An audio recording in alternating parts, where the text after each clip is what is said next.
Hey, hey, oh, hey, welcome back to another Reality Skewed Gamers Dungeons and Dragons Faerun special campaign. What am I talking about? Welcome, this is our D&D campaign in the Land of Faerun, Forgotten Realms. I am Ranger J 1999, your host and Dungeon Master. And of course, joining me is the band of merry outlaws and mischiefs that come along for the ride. Glad to have you all here. Let's let everybody introduce themselves. We'll get through the mechanism. Let's get through the mechanisms first, then we'll allow everybody introduce yourselves. Then we'll recap, and then we'll just get right into the adventure. We're going to be going for a while today, so prepare yourselves. All right. Real quick mechanisms. Subscribe to the channel if you haven't already. Give us a thumbs up on the video. Leave comments. We love all that good stuff.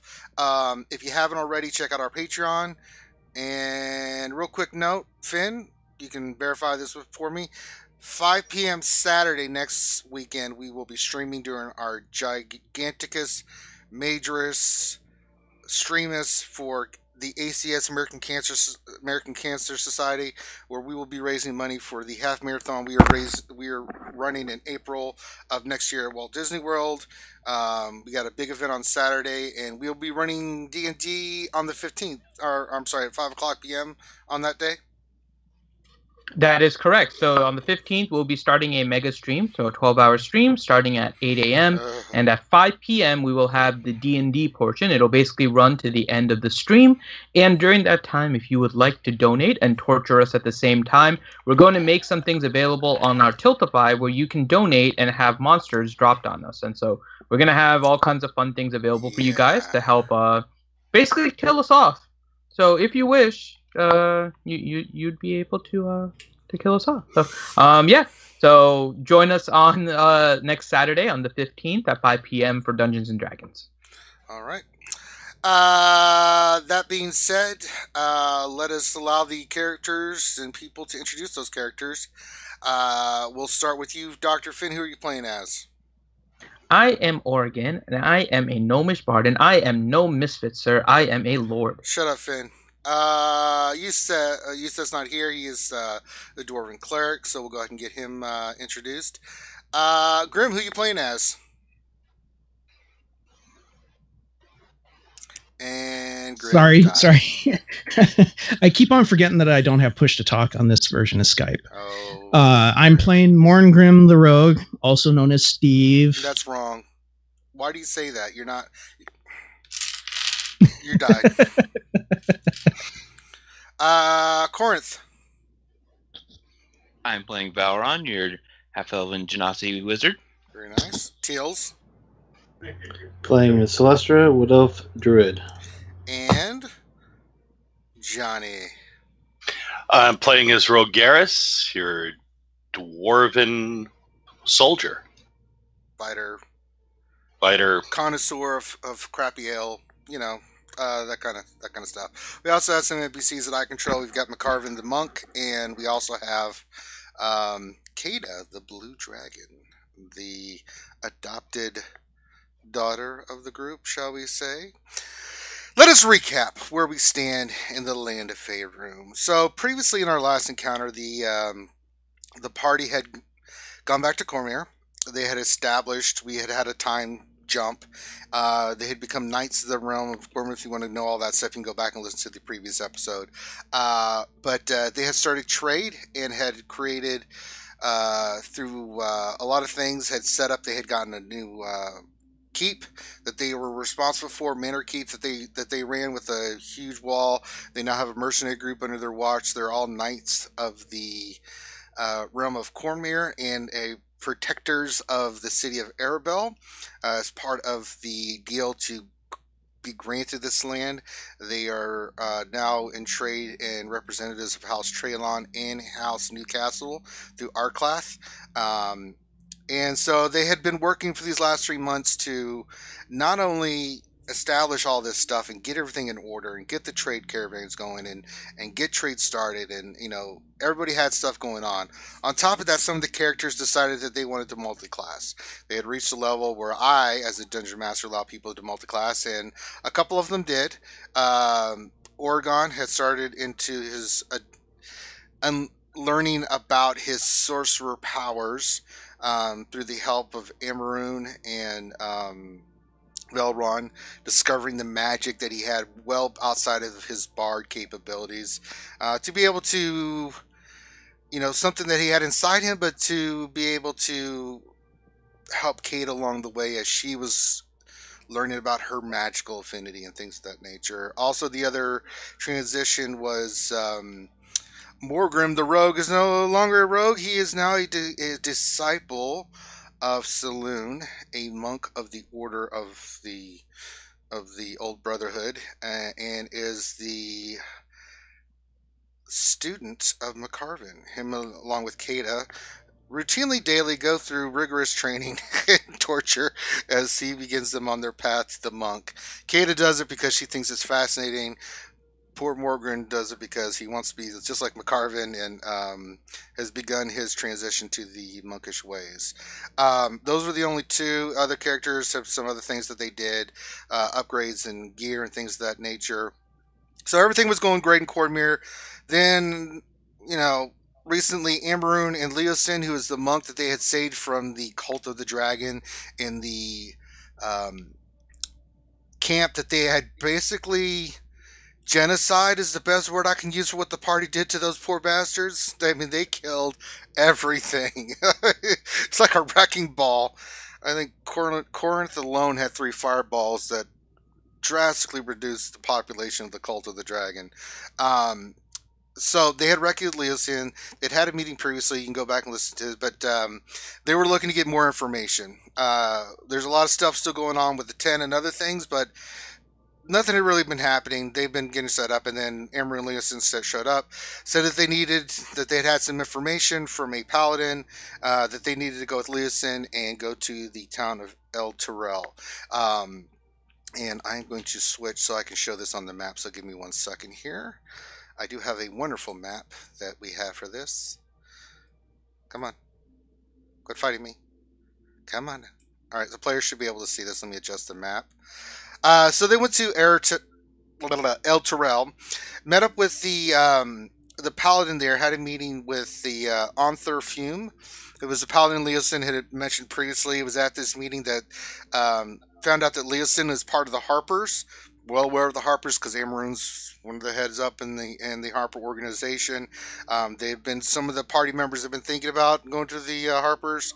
Onthar had been looking for information as part of the Order of the Gauntlet. He is a paladin of Torm, and the place they went to was a citadel of the paladin of Torm in El Terrell. They had basically been given a mission. Their mission was to infiltrate the cult of the dragon and find out what they were up to next.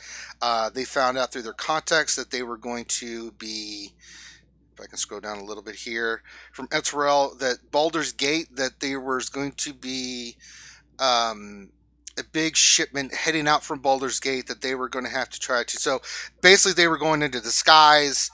They were going to go to Baldur's Gate, get hired on as caravan mercenaries, guards for the caravan for the Cult of the Dragon.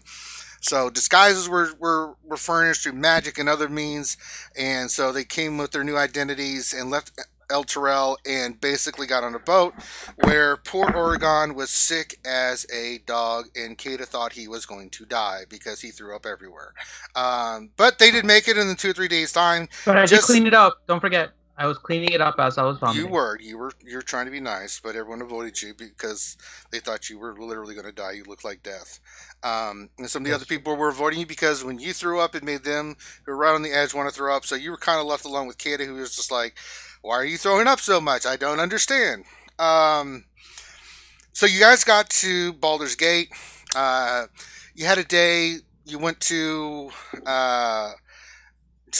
purchase some magical items. You met a funny person that basically fell in love with Kada, was able to get you guys some items on a lower price after the other people had gone in and pissed him off. And then you guys kind of waited.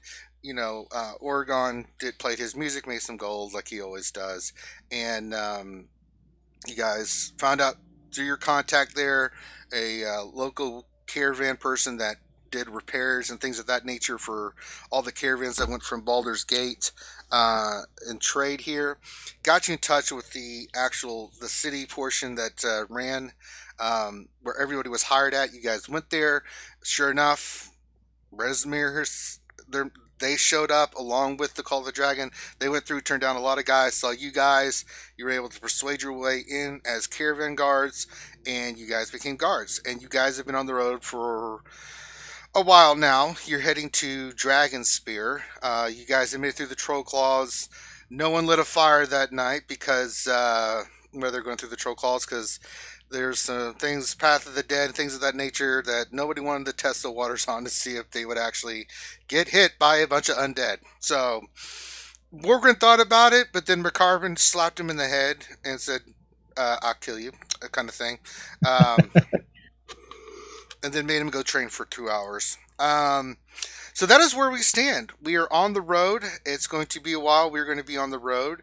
So anything the characters want to do, let's say we're just on the road in between, anybody want to have any conversations?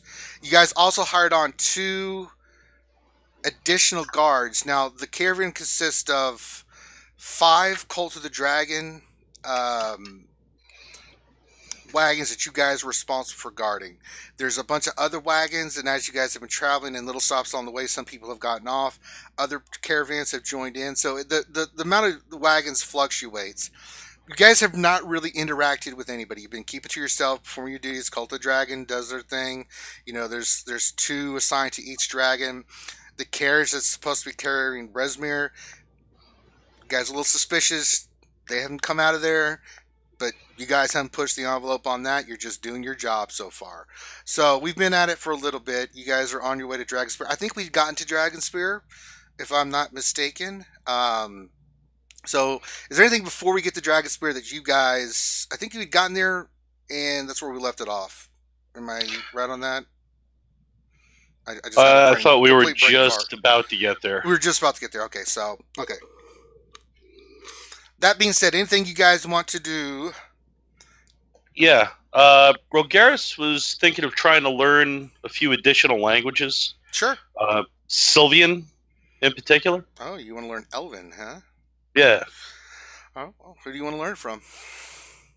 Well, I guess anybody in the party that speaks it would be a great help, and I figure that the Helm of Interpreting Languages should be able to help you pick it up a little faster. The helm helps you comprehend the languages, and I think it allows you to speak it back. I don't think it does. I don't think you can speak it back. I think you just understand it. You just understand it. So if you want to actually learn it, the helm will not... It'll help in the sense that you'll be able to... It basically translate anything that's being spoken into, I think, common language. So even though they're speaking Elvish or Dwarvish or Goblin or whatever, you understand it's just common. It just comes to your head like, oh... I know exactly what they're saying, even though nobody else who doesn't know the language does. So the helm's not going to help with that. You would have to learn it. Okay, so I'd like to try and learn it. Who do you want to speak to about this?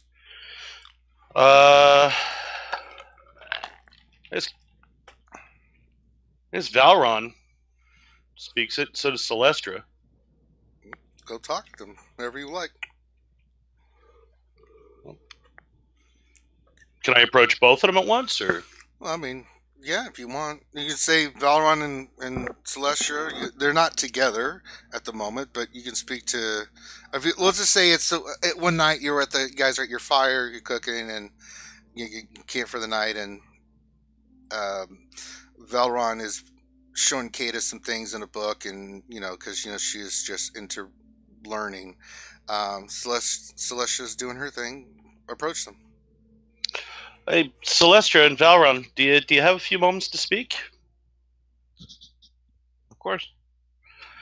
I was thinking of trying to learn Sylvian. I figure it'll be a great help. Might be able to help dwarves and elves have a better understanding. Would probably help for trade negotiations in the future and different things like that. I just think it would be a better way to round myself out. Kata hears this and she looks up to you and goes, oh, I want to learn that too.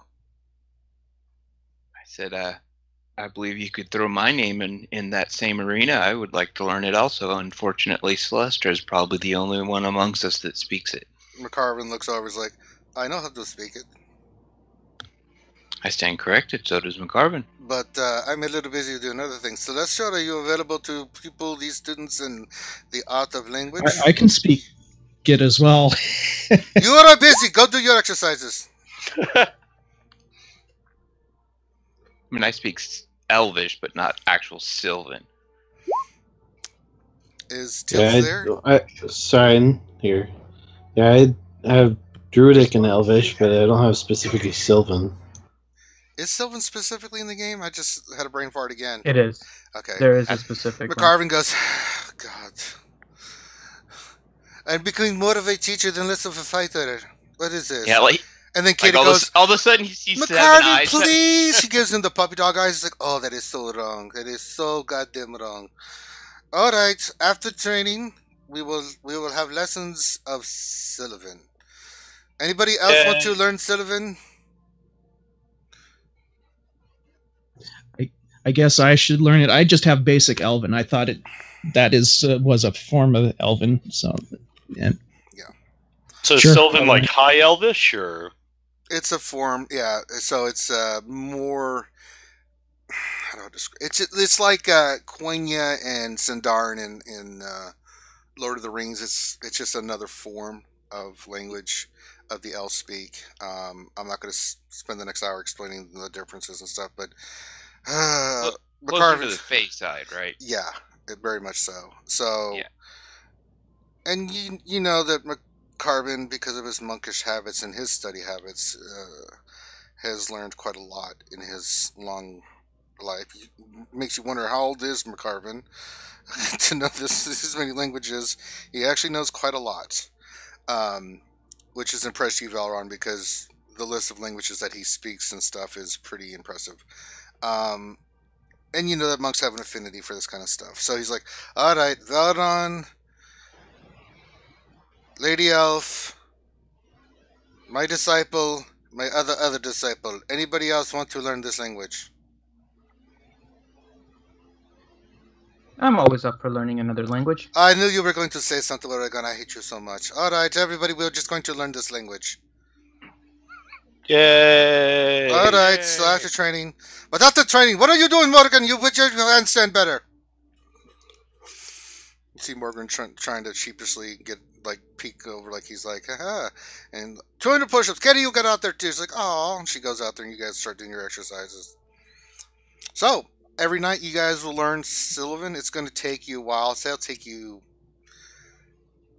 Let's see how good he is as a teacher. Let's see how McCarvin is at teaching.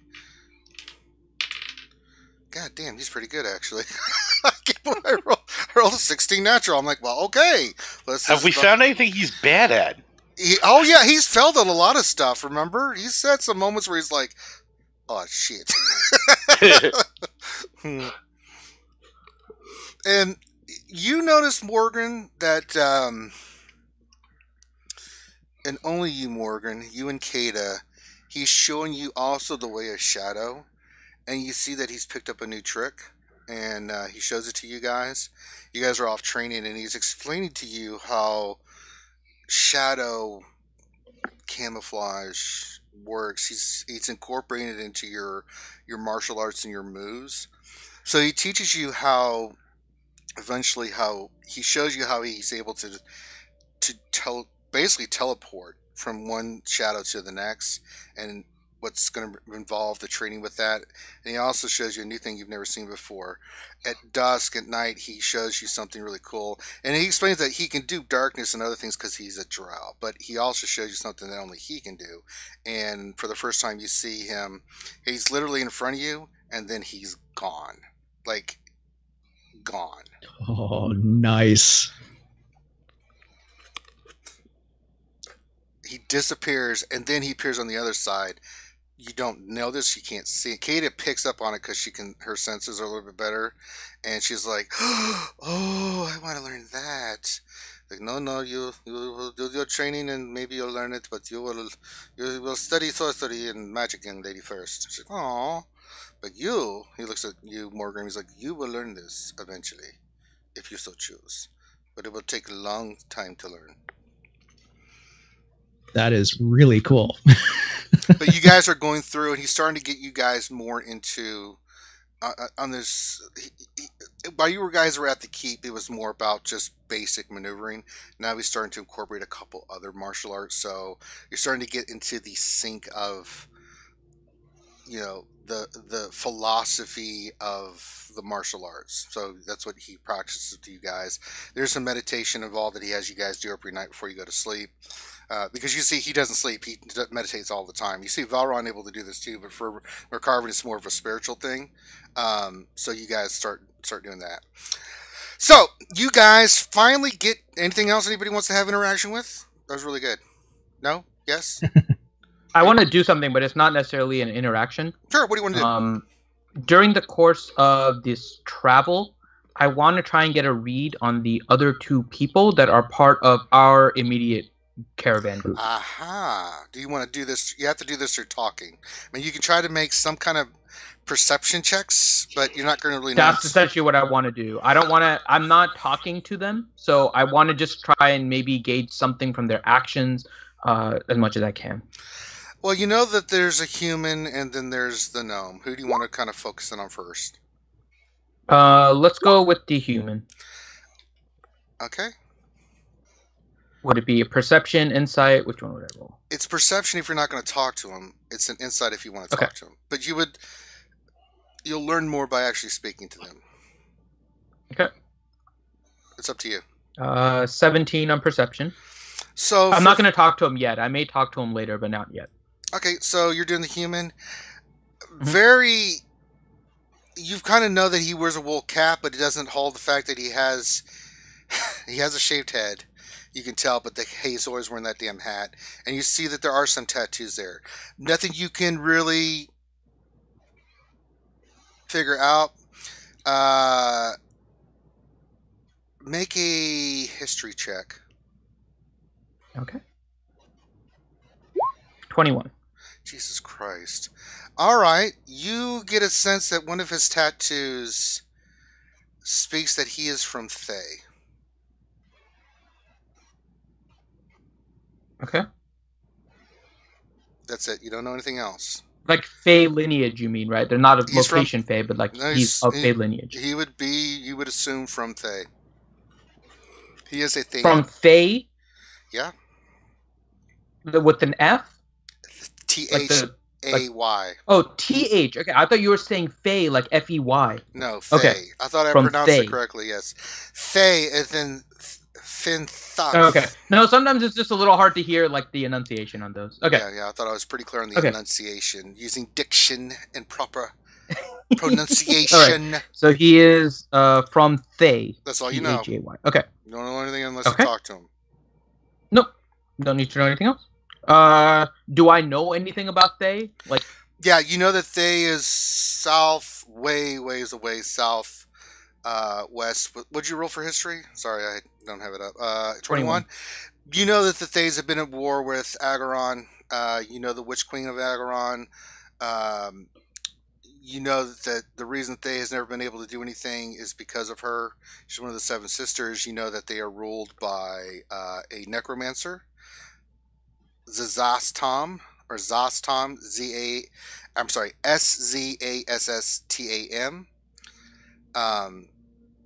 You know that they have that they're controlled by him, but there's the Red Wizard Society.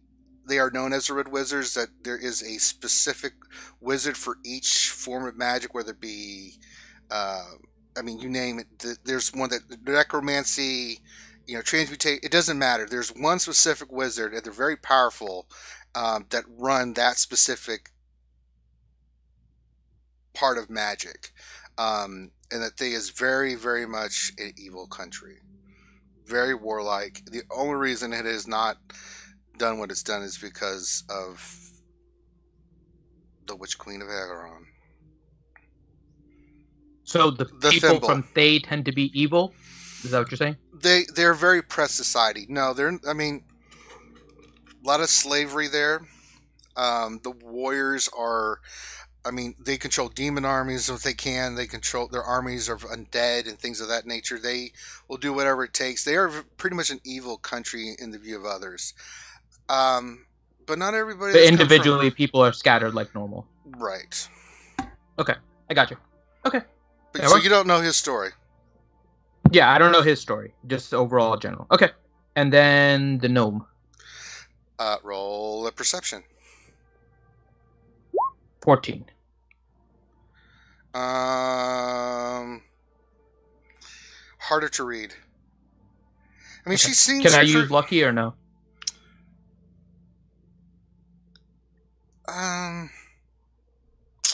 I'll let you use it this time. Okay. 21.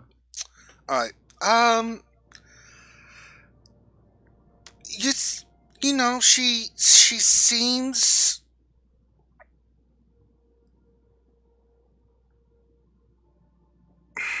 She seems kind of... She smiles. She seems like a gnome, right? You get a sense from watching her, she is... There's something more to her. You don't get any kind of sense of what it is. But there's something more to this gnome than that. Okay. But she seems way more approachable than the human guy does. The human guy, he does his job. He camps near you guys. I mean, he doesn't seem to really give two craps about the cult other than they're paying him. But she does. Her disposition seems to be one of... She is approachable. You'll probably find out more if you talk to her. Okay. She seems to be really... You get from watching her that she is really keeping her eye on the cult of the dragon more than the human guy is. Okay. Do you want to talk to her, or do you want to talk to him? Or Nope, not talking to anyone yet. Not talking to anyone yet. How is the gnome outfitted and armed? That's a good question. How can I put this? And what's her name again? You just know her as Gemna. I think you gave us their name last time. I have it. Gemna Gleansilver. Mm-hmm. She did introduce herself when you guys first set out. Mm-hmm. And I have to... What was his name again? The human? Asbara Joss. Yeah, give me a second here. I've got to pull up the actual... What I can tell you and what I can't tell you from what she looks like. Yeah, and the outfit of the human as well was the next thing. She's wearing black leather armor, black and brown.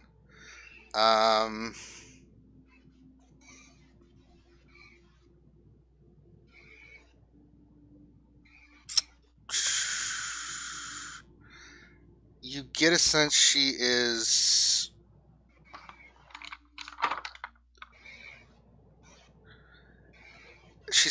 You're not...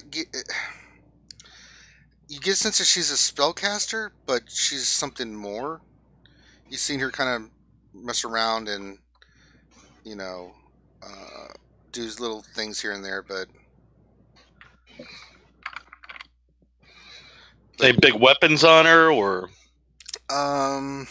She does have a short sword. That's the only thing you've seen so far.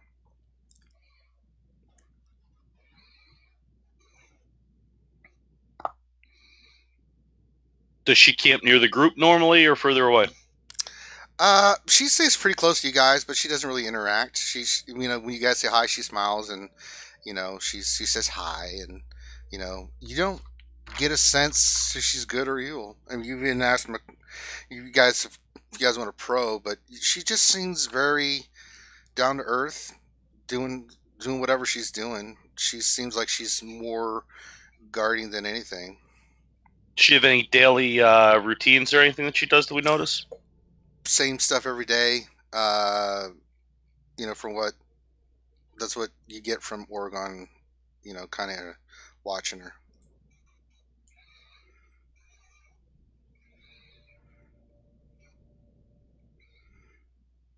But you get that she's way more than she seems. That's all you can glean from just watching her.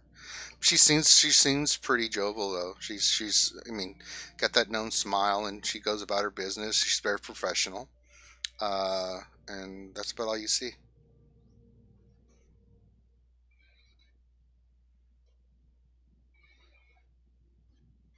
Anything else? That's it for me. Yep. All right. Well, Brogaris has the charisma of a bag of lawn clippings, so if anybody else would like to try to talk to him, it'd probably be better. I mean, you've prevented Kata from going over there immediately several times, so... You've noticed I've kind of intentionally not talked to him. So it's up to you if you guys want to. I've kind of not talked to him. Is there a reason that you haven't talked to him? Oregon? There is, but I'm not voicing it right now. What's going on? Poke you to find out? All I would tell you is that it's probably better we don't talk to them just for now. What's wrong? Yeah, Morgan comes back from his brutal training. But he's... For the first time ever, Oregon doesn't want to make new friends. You guys are your own folks. You can do whatever you want. What, are we stopped for the night or something? Well, yeah, you guys are observing your two other companions, and Oregon has expressed that for what he's observed. Oregon has been a lot more serious on this than in other missions. That I'll put it that way. You've noticed a different mentality when he's been on this mission. Doesn't Kata's like, I'll go talk to the gnome for the 19th time. No, I can go not with yet. it. No. Oh, Not yet, come on. What is wrong with you? She's just a little gnome. We're still learning our new language, and you're still got your training you're working through, so we still have some other things we're working on first. All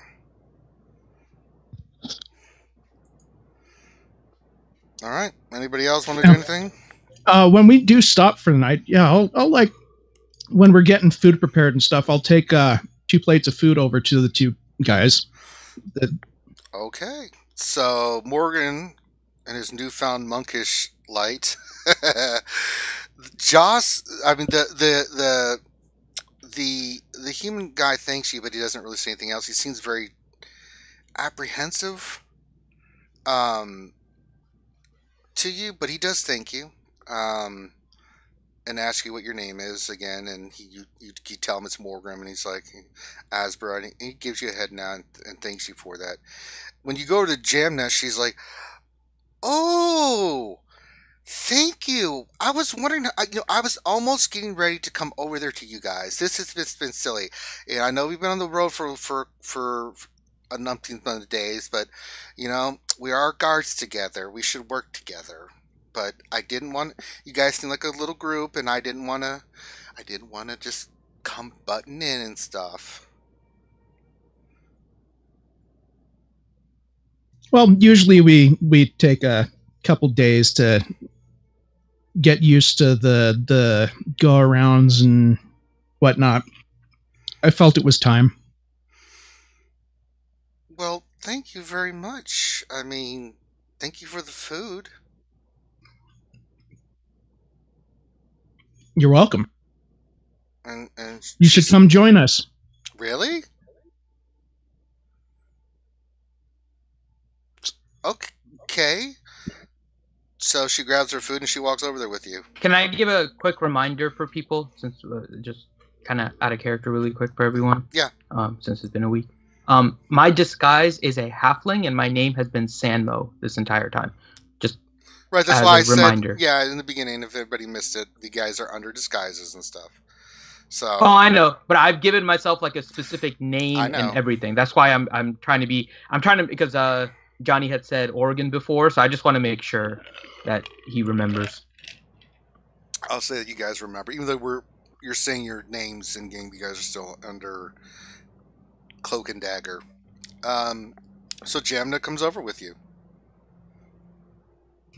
I introduce her.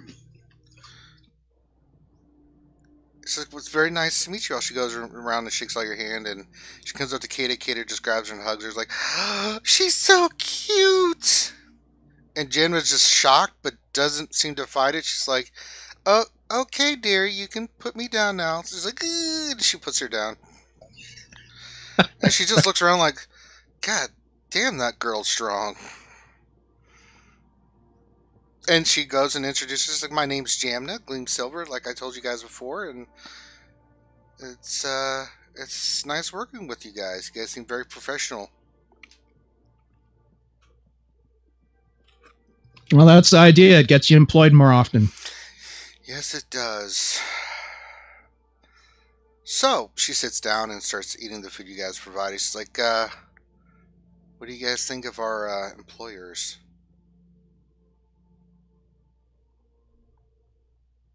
I look at Sanmo. Sanmo has been giving no reaction minus a handshake so far to the gnome. So no reaction. Rogaris will look at her and say, their gold is as good as anyone else's. That's true. Kind of give me a weird feeling. Like, we get paid just to guard, right? Not to really interact, or just, I don't know. They give me the hibby-jibbies. I mean, have you guys noticed that they're really culty? Is that the right word? Valron laughs at Colty. I chuckle. I mean, just weird. Rogaris kind of looks at her like, I don't know, they seem warm enough. I guess. I don't know. They just gave me the hibby-jibbies. Yeah, there's definitely more to them than it seems, I would say. It's probably you. She thinks about it. Okay. So, you guys seem like a nice, big, happy group of adventurers, guards, whatever you guys are. Mercenaries. How long have you guys known one another?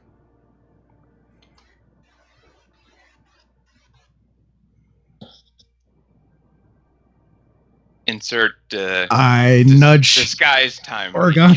Yeah, because in character, or not in character, but Sanmo doesn't respond at all. Yeah. You've noticed Sanmo is exceptionally quiet throughout this mission, so he's continuing that right now. McCarvin speaks up. He's like, well, we've known each other for a while. You know, we've worked together. It's just circumstance. I myself am new to the group. Now, McCarvin does not look like McCarvin. Remember, he is, as his appearance is that of a human. Still monkish, but, you know.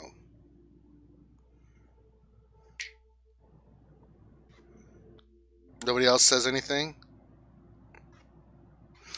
She starts laughing. She's like, all right, I get it. You guys don't know me that well. I understand. I'm just trying to get a sense of who you guys are. I didn't mean to, probe too much, you know. Is there anything special about her short sword that I see that she's carrying? No. Well, I mean, you can make a perception check. Can I do that? Yeah, absolutely. You have not offended at all, milady. Sometimes, milady, as our friend says, you know, we are. I'm no lady. She starts laughing like, please, just none of this lady garbage. I am just Jamna. Do I get the perception check with advantage or not? Nope. Okay, so an 11. You think it's a very nice looking sword for her size and everything. Doesn't say anything else to you other than looks like a good sword. Rogaris will ask her about the sword. I see that you have a short sword on you. Well, yeah, I'm a guard. I'm pulling guard duty. You know, gotta have a weapon. Well, as a dwarf, I'm interested in the craftsmanship of any sort of weapon or armor. This thing, I mean, it's Ranger, can I do a quick check? Could I do an inside check on when she was talking about the cultists and all that? Well, time has passed. Can I point something out real quick out of character? Remember, these other two guards aren't with them. They're two other mercs that were hired on with us, remember?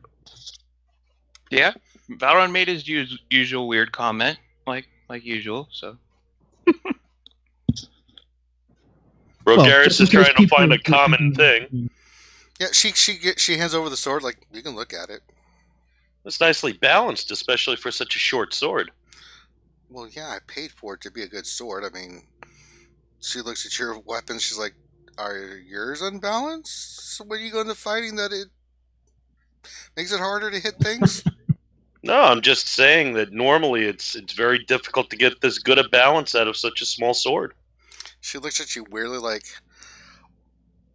"Where have you seen that?" Like, what are you talking about? Rogaris just hands the sword back to her. She gives you a scrunchy little cute face, like, "Dwarves." She's like, "I know it's not dwarvish, but it's still good." It's like, I could hold my own. Oh, I wasn't saying you couldn't. I'm actually looking to start trying to recruit better masons and armorers and weapon I makers. bought these. I am no craftsman. Well, where did you buy them? I bought them at a store. Where did you get yours? She's like, "What is wrong with you?" "I got it from Vecna." And she starts laughing hilariously. I'm chuckling with my mouth full of food. And you see the atmosphere kind of gets less thick as everyone starts laughing and stuff. Rogaris will take out a piece of paper and start trying to write down the name Vecna, try to figure out how to spell it. You spell it KNPQ 12 to the 25th power of pi. Sounds about right. I ask him, so what brings you guys into this line of work? Well, I can't speak for him. He was hired on separately, but I've done caravan. I mean, it's decent money. I get to see the world, and, you know, for me, that's important. What about y'all? Well, it's pretty much the same for us. We get to see the world, see new towns we haven't been to. Yep. My thought exactly.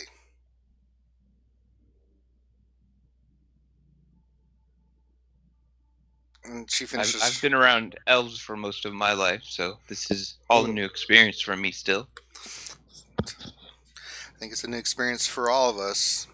But, you know, I've been doing it for a little while, and, you know, caravan a lot. You get hired on, you pull your duty. I've been lucky that I've had a few run-ins and scrapes, but nothing crazy. Although I've heard stories of other, you know, tales, but until I see it myself, I really don't.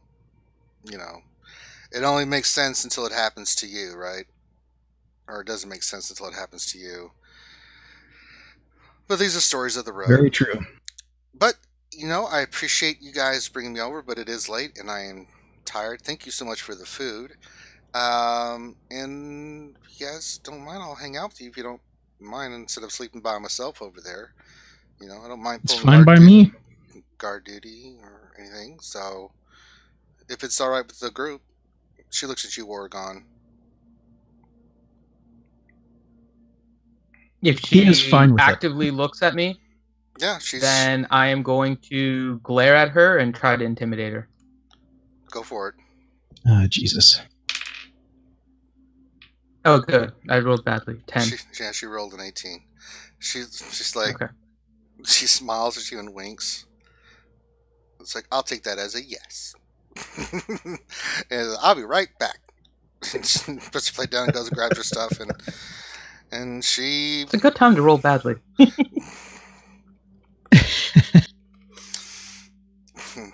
McCormick's like, I like her. So, all right. So that happens. You guys, anything else? Other than out of character, she's the first character to actually make Oregon shut up. Pretty much. Well, it hasn't been her. He's Can been we quiet keep this her? entire time. We ought to, yeah, I was going to say, we ought to look to employ her.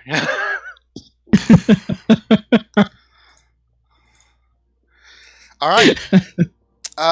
You guys, if nothing else is going to go on, then you guys,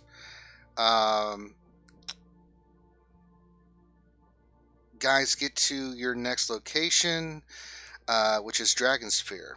You guys, when you guys come in that next night, it is raining, it's cold, it's miserable. This is the first big cold rain you guys have felt. It's been kind of nippy and stuff. I mean, it is fall. And you guys finally get to Dragon Sphere. Really, the inn that most people stay at here is one that, for caravans specifically.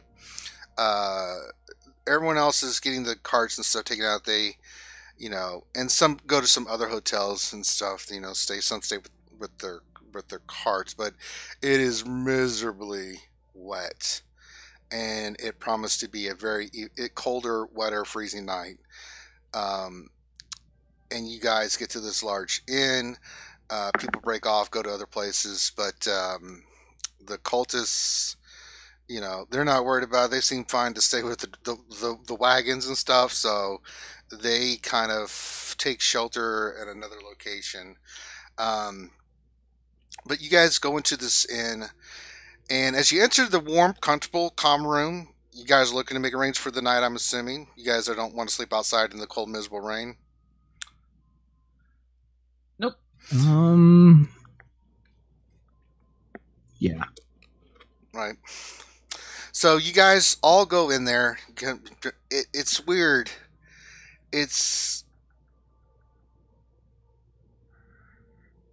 You go in there, you just see one group in there. Huge place, right? You see what looks like kind of a aristocratic judge and 3 human dilettantes with him. And they kind of smirk at you guys as you guys walk in, but they don't really see anything. They're next to the fire, and the innkeeper's there, and you go up, and who's gonna ask for rooms?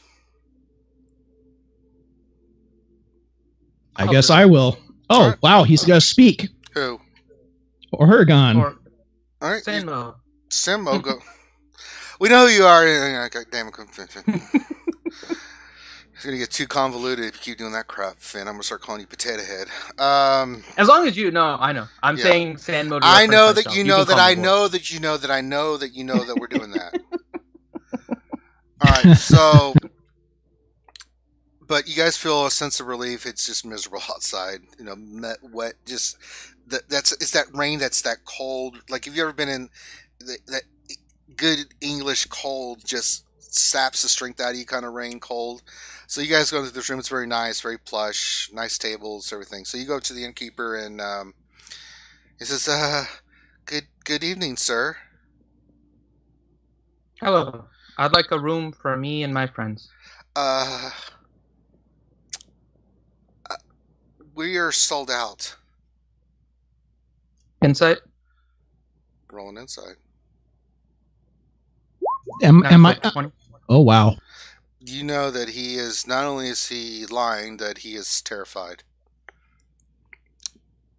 For an empty place being sold out, huh? Interesting. He tells you that all the private rooms are taken, and that the private room is reserved for a private party, and he kind of nervously looks over at the judge and stuff. But he's lying, which means that there's plenty of room. And then one of the characters with the judge says, "Yeah, enjoy sleeping outside." And one says, rumbles something kind of loud about, about low breeding. One even says, "You guys can sleep in the stables. Our horses are rather picky about who they share their space with, though. We had to reserve all of it, though, for their sake. You understand, I'm sure." They all start chuckling at that. The judge is just looking at you. So first, I'm gonna glare over and try to intimidate them. First thing. Not in distance to intimidate him. I'm not. Okay. So what I'm going to do is then I'm going to put 5 gold down on the counter and tell the guy I apologize for the damage. And I'm just going to kind of slowly walk over to the table. And I will walk over there with him. And you see McCarvin kind of walk up with you. Kata's just looking around like, I really like I kind of this put my place. hand up and just tell them to stay back for a second. You see McCarvin, as he's walking over, starts cracking his knuckles. I try to get Kata's attention and try and talk to her. She's like, oh, yes. And you guys start talking about magic stuff. She's like, yes, I did learn that. And it was really interesting, Uncle Valron, that, you know, when I was... And so you guys were having a conversation.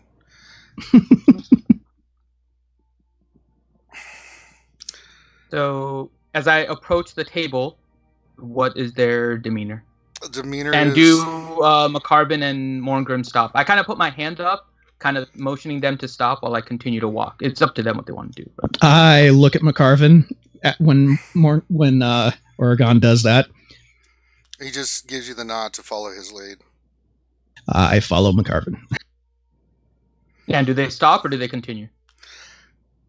They're just sitting down at the table that they're at. No, McCarvin and Morgan. Morgan is following McCarvin's lead. Did McCarvin stop when I kind of put my hand up to stop, or did they continue walking behind me? Oh, McCarvin just kind of waits, but he's kind of just... You heard him crack his knuckles behind you. Okay. So I'm going to approach the table, and what do they do? Any change in expression? Any action that they're doing? No, they're just looking at you like you're garbage. All right. The judge looks at you. Look at him. The judge looks at you like, "Can I help you with something?" We're going to be taking a room, and it's up to you whether or not it's going to be easy or hard. They start laughing. Oh my god! There's like this little turd thinks she's going to get a room. It's like, I'm sorry, my little friend, but we've reserved this place, and trash like you should know its place. And where would that be? Not in here. With decent folk. And why do you think I'm not decent? I just do. What is he wearing? He's wearing a judge's uniform. Okay. I mean, kind of like not like a robe in a sense, like a black robe that we think of judges, but you can tell from his garb that he is wearing the outfit of a judge that you wouldn't recognize. Typically, judges have a certain look that they go around with. You know that from your experience with the law, Oregon. You've had some run-ins with them before. You and Morgan have had some past dealings with law enforcement, and the other guys look like. What a judge would have with them, you know, subordinates, you know, probably clerks, something along those lines. That's what they're dressed as. They're about to get their noses broken. I mean, I'm sure you're not going to do anything uncouth toward a man of the law, are you? Oh, of course not. And I'm going to cast animate object on the table. To do what? To have it basically now start to attack him and basically say, yeah, I'm not going to, but this, before it attacks, I'm going to say, but this table might have some other things in mind. Roll initiative. Everybody roll initiative.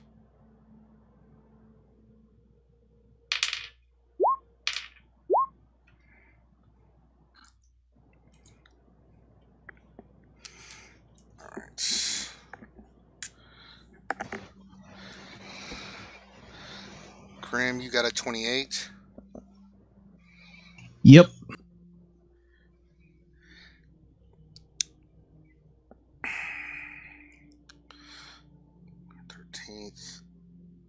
Garrus, you got a 20? Okay. Yep.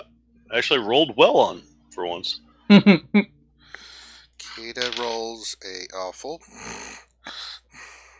Kata is really into her conversation with Corinth. And they're sitting on chairs too, right? They are sitting on chairs.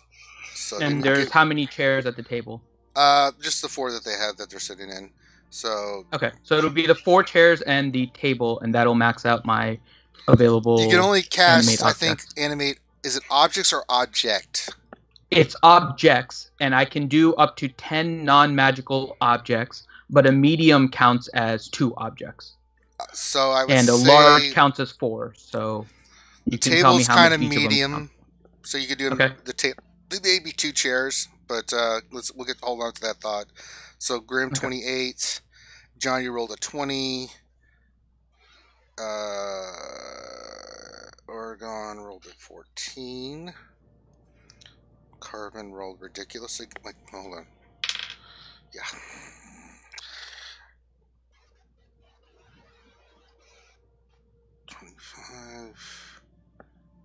Quarantine rolled a 13. Tails, what did you roll?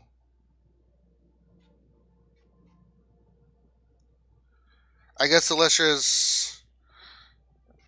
Her and Kate are really fascinated by the magical insight that you guys are discussing with Kate. I mean, Tails and Kate are all sitting there like, "Wee, magic's wonderful." Okay. So you get to go first because you initiated action. So you animate the objects and roll attack with the so object if or whatever everything is a medium, then I can do the table and the 4 chairs.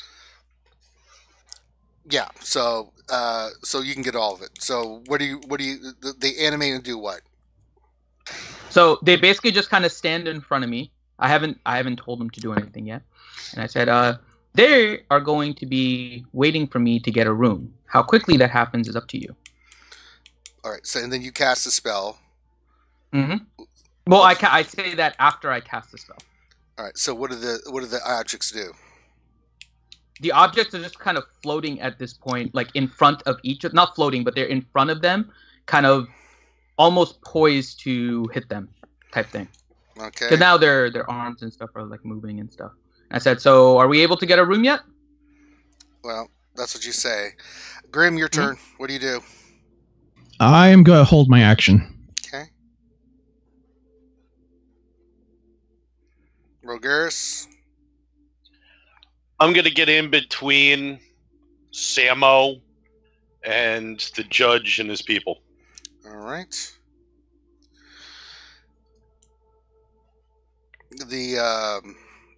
The guy looks at you, he's like, insolent bastard! Get him, boys! And the fight ensues. So, the judge whips out 2 scimitars and comes at you, Oregon. There's a table in front of him that's trying to attack him. Well, you didn't say it was attacking him. You said it was just floating there. I know. It's in front of him. Like, that's what I was saying. I said he was waiting to attack him, so it was kind of at the ready. You got to be specific about that. If it's just saying it's floating, then it's not doing anything. But if you're saying it's No, that's what I was saying. I said they were ready to attack them, waiting for me to tell them to do so. So I was. Go ahead, roll attack on each of the objects of who you're having them attack. So the table is hitting who? So if only the judge is making a move They're right now. They're all making a move right now. It's their turn. Oh, okay. So then the chair and the table associated with the judge are going to attack him. All right, roll damage. Or roll to hit first. Yeah. Hold on, let me bring up the spell really quick because it doesn't show up properly in the text. 1 second here. Okay, so medium is that. Okay, so it will be +5. Yeah, after this, I'm gonna. The table has a 23 to hit. Okay, that hits. It's not going to do a lot of damage, but it does 2d6 + 1 damage. Okay. The hell? I think it's more of the force than the thing of it. Yeah, it's from the force. So 6 damage from the table. Okay. And then we do the chair. Okay. That's for the judge. Ooh, another 23 to hit. Hits. And another 2d6 + 1. And another 6 damage. Okay. So this chair goes and hits bam, bam, hits the judge. They shatter. Mhm. So those are out. And he takes 12 points of damage. Okay. Then the other chairs will attack the individual dilettantes. Okay. Roll an attack on. Can I just roll all of them so it's easier to? Yeah, just to roll. see? Yeah, Like- just see if they hit or not. Okay. So first chair, 14. Misses. Second chair, 23. Hits. Third chair. Third chair, 14 misses. Okay. So whatever the second chair is targeting. Yeah, it's the second guy, so we'll say he gets hit. So roll damage. 10 damage. Okay. There go. Rogarish, you see this judge all of a sudden whip out these two scimitars and flips over you to get to Oregon, and he will attack twice. I'm next to Oregon, so I'm. Is he attacking Oregon or me? He's attacking Oregon. Well, I've got protection, so he makes all of his attacks against Oregon with disadvantage. Okay. He does that anyways on me, just for reference. Right. No, he Yeah, because doesn't. cloak of displacement. I know, Mhm. but he has some. So cloak displacement, but he has advantage. Then it would just be regular. Now roll. he has like double disadvantage. I know, double disadvantage with the head advantage, and then okay, so he still has disadvantage. But I mean, disadvantage is just 2 dice no matter what, so it doesn't matter how much stacking disadvantage you have. So it's just a matter of he'll have it or not. So Well, I guess one disadvantage can counter his advantage if he has it. I know and he then rolled disadvantage. He's still what's your AC? 12. 12? Yeah, he hit you. 12? I haven't cast Mage Armor yet. Oh. Yeah. It's going to be painful. No. Find the dice. You take 12 points of damage and Okay. 4 additional points of poison damage. Okay. He will swing at you again. He hit you again. You Mhm. take 11 points of slashing damage and Okay. 6 points of poison damage. Okay. And I will take my action. All right, you can go before they go. You held your action, so did McCarvin, so did you. You held your action too, Rogaris? Yes, I did. All right, let me know when you want to take your action. Didn't- Go ahead. Morgan, you may do whatever you like. Oh, it's kung fu time on this judge guy. He just attacked my friend. Mm-hmm. So, I can close enough distance to get him behind him, right? Oh, easily. Sneak attack time. I'm gonna punch him with my fists, so I don't want to kill him. This is no kill. So either you're trying to hit him or you're trying to pull your punch. Yeah. So how would I do that? Just base damage? Just roll the strike. It'll just be your regular punch damage. No sneak attack. So you do 9 points of damage. Okay. All right. And my bonus action, which will be to sock him again. Do you have the ability to use a bonus action to attack? I think monks give that, don't they? The unarmed strike. First Let me double check. I don't think so. Let me look.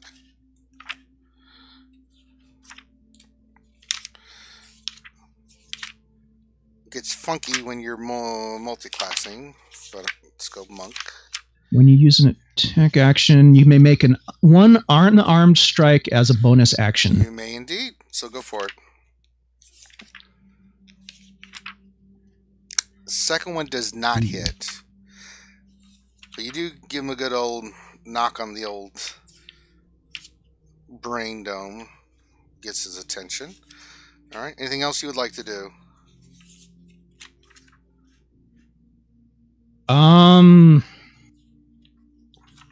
don't have any stances I can get in. I'll just get ready for retaliation. Now, are you Hold on. Okay, yeah, you can. Okay, just making sure you can. All right, that's anything else you want to do? That's your action, movement speed, and I don't think you can do anything else, right? Yeah, that's it. All right. McCarvin will attack, but he's going after one of the three in the background. You see McCarvin just fly into action. Oh, ow.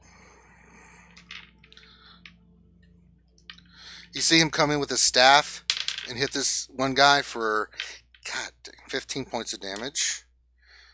And then he will do flurry of blows on this dude. You see him hit him with his staff, and then he tries to hit him with a couple of strikes. He does on the first one, misses on the second one. So and then he comes in with a kick that hits the guy, but he tries to hit him with a fist, and it doesn't quite hit. You gotta take some. So gets a good old kick in the ass from McCarvin. Rogaris, you want to do anything? Are you still holding?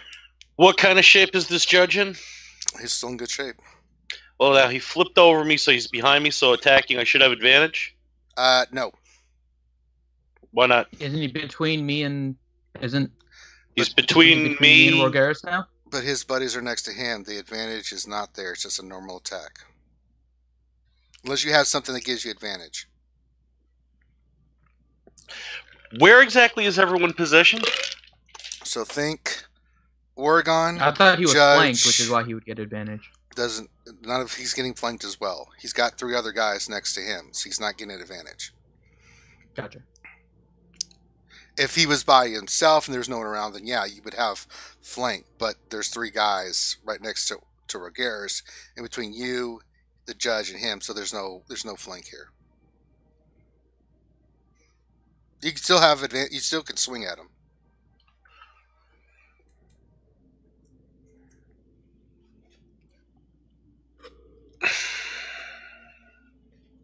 All right, I'm going to attack him. Oh boy.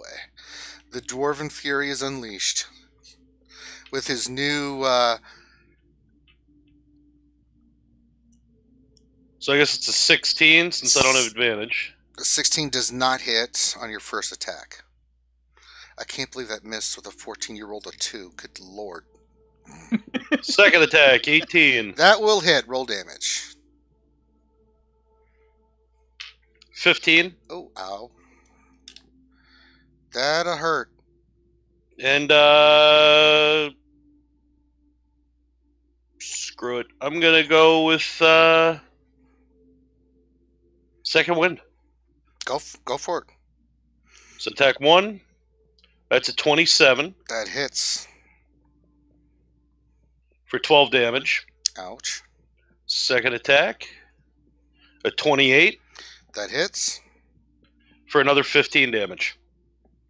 You see Rogaris with his new get-up of armor and his new weapon pummel the shit out of this judge. Just beats... Of this law-enforcing dude. Mm-hmm. You see him just pound the crap out of him. He immediately goes from looking really good to, like, all of a sudden, just and he just blood dripping out of his mouth and stuff. I mean, as soon as he gets hit in the side, he starts to blood spits out of his mouth and stuff. All right, so the other three will attack you, Rogaris. Ooh, natural 20 on the first one. Let me roll damage on that. 8. You take 14 points of damage and 1 point of poison damage as a short sword tries to hit you. I get half off the poison, so what's that do? Nothing. So you take no poison damage. So you do take 15 points of damage. Natural 20. Second attack. Never mind. He rolled a 3. Next guy comes in natural 20. You take 14 points of damage and rolled another goddamn 1 on his poison, so you take no poison damage. So you take 14 points of slashing damage. And then second attack. Never mind. What is up with this? It's like feast or famine with the dice tonight. It's cops. First, last guy comes in to hit you. What's your AC? 22. Oh, yeah, he didn't. He hits you just cha-chink. So you hear cha-chink, but there's a couple that get in, and they do some damage. So you took, what, 29 points of damage? Yeah, I'm just under 100 now. Yeah. And the other guy just did nothing. All right, Corinth, you are up. You see this happening. What do you do, my friend? You got yourself a good old-fashioned bar brawl there. Wait, isn't it my turn? You already went because you. Oh yeah, I did let you go for. Okay, so I'll let you. Yeah, that's right. I was thinking you already went, but that was a bonus action because you initiated combat. Oregon, the artist formerly known as Argon. Samos, what do you want to do? Sanmo. All right. So Butt Nugget, what do you want to do? So I'm gonna start casting a spell. So I'm gonna cast banishment on him. But while I'm casting this, you guys are gonna, I think, notice maybe for the first time. Suddenly, like a gust of air and lightning starts to surround Oregon, and he ends up 10 feet in the air.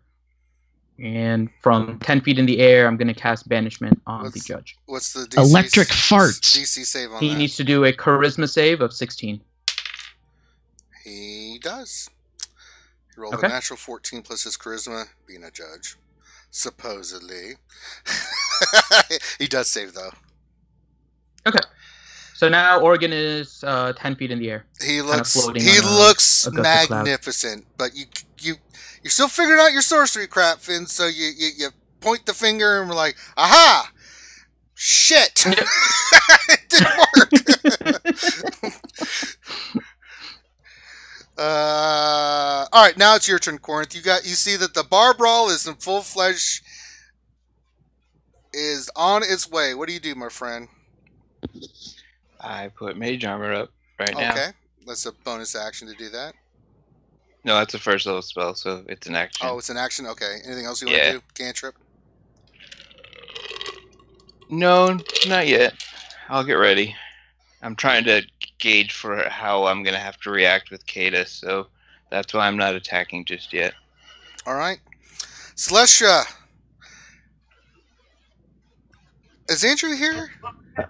I haven't seen it. Yes, I no, am. he's in chat. Yeah. Oh, yeah, he is here. Okay, I just saw you up there for the first time, my friend. Yeah, you didn't say anything. Roll initiative for me, my friend. You'll probably go before me. Nice. God, this 21. is- All right, so... He went before all of us. Yeah. Andrew, you see this happen. You see Rogeres in his dwarven new outfit and stuff just starts going and starts swinging away and just beating the snot out of the judge and stuff. What do you do? So I actually missed a bit of what's happening here. Can you lay out the scene for me just a Yeah. little? So you guys came to this inn. We started a bar brawl. Okay. Yeah. No, Finn started a bar brawl. Yeah, so basically, unlike other bar brawls, there's no one else in the bar. So you guys walked into this inn. It's a cold, miserable night. You guys have been on the road. The caravan broke up. You went into this tavern, and you went in there to get rooms. The inn owner, barkeep, nobody else is in there. It's really nice. It's really comfortable. Said that there's no rooms to rent. And then these four guys started laying in, tell you guys were trash. Go sleep with the horses. But the horses probably don't want you because you're trash and all this. They just started making fun of you guys, right? Well, then Oregon, a.k.a. Samos, whatever. Stamos. I will call you whatever I want. You just took 900 points of damage. John You died. Stamos. Let's just call him. Yeah, John Stamos. Walked over and they really started talking down to him. Oregon wasn't having it and ensued to start a fight with these guys. And it's a judge and three of his guys, but they have whipped out swords and all have two swords in their hands. He's carrying two scimitars, swords, and are slashing and thrashing. They're fighting back. And so this just unfolded in front of you. You're back there with Corinth, Kada, Celestia, and you guys are just like, what? And it's your turn. Okay. I'm just gonna go ahead and cast Bless. Oh, okay. And I'm not actually gonna get involved in this fight at all. I'll help out a little bit from the sidelines, but Okay. so I'm gonna cast Bless, and up to 3 people, whoever it is Who that's would you like actually to- involved in this fight. Yeah, who would you like to get blessed to? So who's actually participating in the Well, fight here? McCarvin's up there. Just he's doing his thing. Oregon. Right now, it's myself, Morgren, and- Morgan. yeah, it's John. Morgan, Rogaris, Oregon, and McCarvin. Oregon and McCarvin. It's 4-on-4 right now. Okay. So I'm not there. You're So I'll there. give it No, to they're everyone. in the fracas yet. You haven't jumped into the fray yet, Celestra. All right. Waiting. I can give it up to 3 creatures, so I'll give it to everyone but McCarvin. Yeah. And so on Makes your next sense. attack roll or saving throw, you guys can roll a d4 and add it to whatever number you had. Nice. Okay. You feel this holy light come from Rogaris. He does this little incantation spell, and you guys feel this holy energy fill you up. And then he goes over to the bar and starts drinking ale.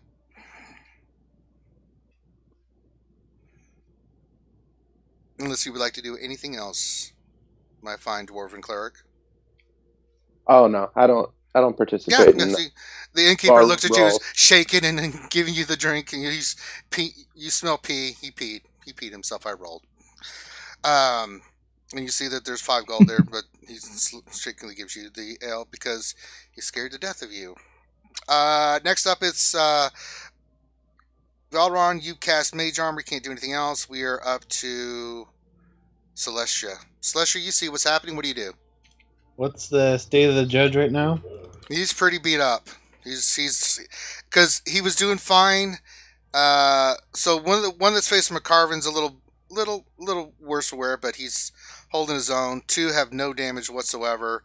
Rogaris is taking some damage. The judge looks like, because Rogaris did a number on him, just pummeled his ass. You watch this unfold as the judge, who was doing just fine, just whack, whack, whack, whack, whack. You know, it's like he was beating meat to tenderize it. He just did that to the judge. Okay.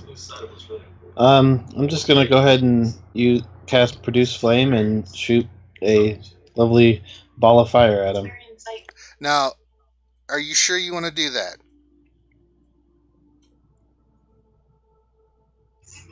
I mean, it's a controlled flame. In a wooden tavern. Okay, fine. I'm just Make it saying worse for wear. you can do I'll make it worse for I'm wear. just trying to help you out. Yeah, fine. That's this good angel on my left shoulder. That's the good It's angel a- me coming through saying that's hint. Your Yeah. alignment would be like, I would not burn the place down. All right. Sucks for him. Cast Blight. Oh, what the hell is that in the background? We're getting Best Buy commercials. Damn, we're getting popular. Sounds like it's the ranch. Ah, all right. So what's the DC save on that? 17. All right, let's see. And you're casting on the judge. Yep. He does not save. That's 34 damage. Necrotic. Oh my god, how do you want him to die? I want him. Is Blight a touch attack? Or is it ranged? I got 30 feet. Yeah, it's ranged. Alright, so how do you want him Hold to on, die? Is he gonna... This is gonna be horrifying. It's just how Yeah, horrifying I'm you want. trying to get Kata's attention as much as I can now. That's too late for that. You basically see his skin become somewhat translucent. So you see this. You'll see all his Yeah, veins. it's gonna be just turn okay. So black. I'll describe. Yeah, Do so I know he's gonna die, or is he gonna go unconscious? he's going to die. There will be no recovering from this. So Can I do something? no, you cannot. But I have a spell. It's not your turn. You don't know. No. Yeah, I know, but it's a reaction. I want to counterspell Celestra. All right. What? I don't want him to die. Then you shouldn't have started the bar fight. Hold on. Okay. I told you guys to stay back. Well, Hold on. For- No one for say. one- Hold hold on. on. No one Here's- say anything. No one say anything. Wait. Hold on. No. what level of counterspell do you want to use? I don't know anything. What would I character know about blight? I have no idea. You don't know if it's blight or not. I'm just saying you roll an Arcana check. Well, I guess I'd have to see if I know what spell Celeste's casting first. Right, you have to know he's actually casting blight, so you have to roll an Arcana check. 20. All right, you do know that it is blight. You don't know what level he's casting it at. I don't. So I just need to know the base level. That's all I need. You don't to know the base level. Level spell. That's all you know, but that doesn't mean you don't know what level you cast it at. Yeah, I'm gonna counterspell at a 6th level. All right, what level did you cast it at, Teals? 4th. Okay, so it peters out. That means you have no more. Well, I think there's a check that has to be made. Only if it's within a certain range. Yours is a higher than he's casting it at, so it's automatic. If you're lower than him, if it's one low, it gets into having to roll. If say like you do it at 2nd, but he's casting at 4th, then you have to roll like disadvantage, things of that nature. But since you cast it at 6th, the blight. So, Celestra. Yeah, so you go to cast blight, which would turn the judge into a pool of icky goo. As you go, Oregon's like, no! And he does a quick gesture, and it poofs away. Now, that was your action. Do you want to do anything else?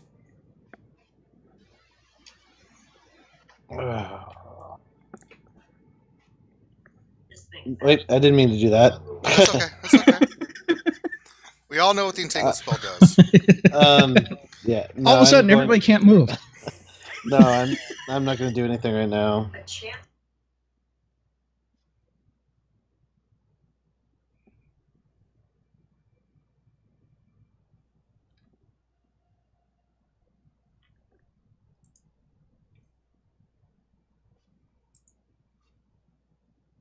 Is the ranger still there? Yeah, I'm still here. Oh. So that's it. Teals just said he's not doing anything else. You're not going to do anything else? Okay, I didn't hear that. Okay, so. All right. So that just happened. Teamwork, not to kill the judge.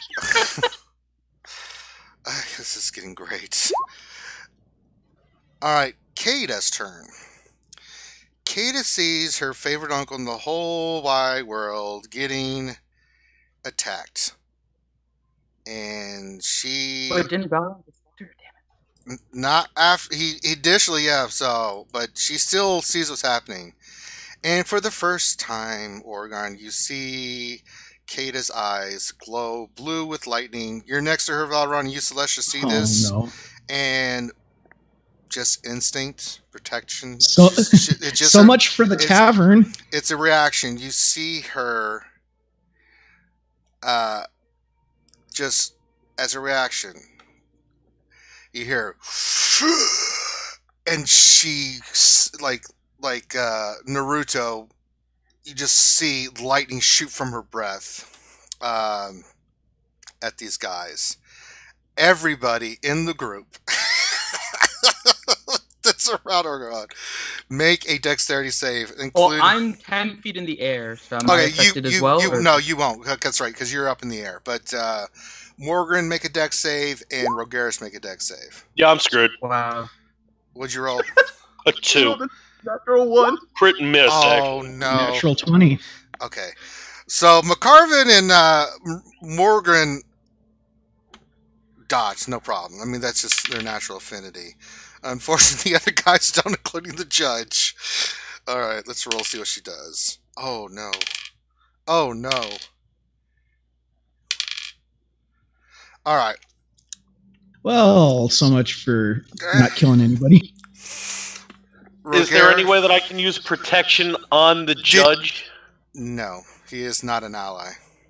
Doesn't matter. It doesn't say you have to in the wording of protection. It's, if you look at how protection works, it's for your party, not for, I mean,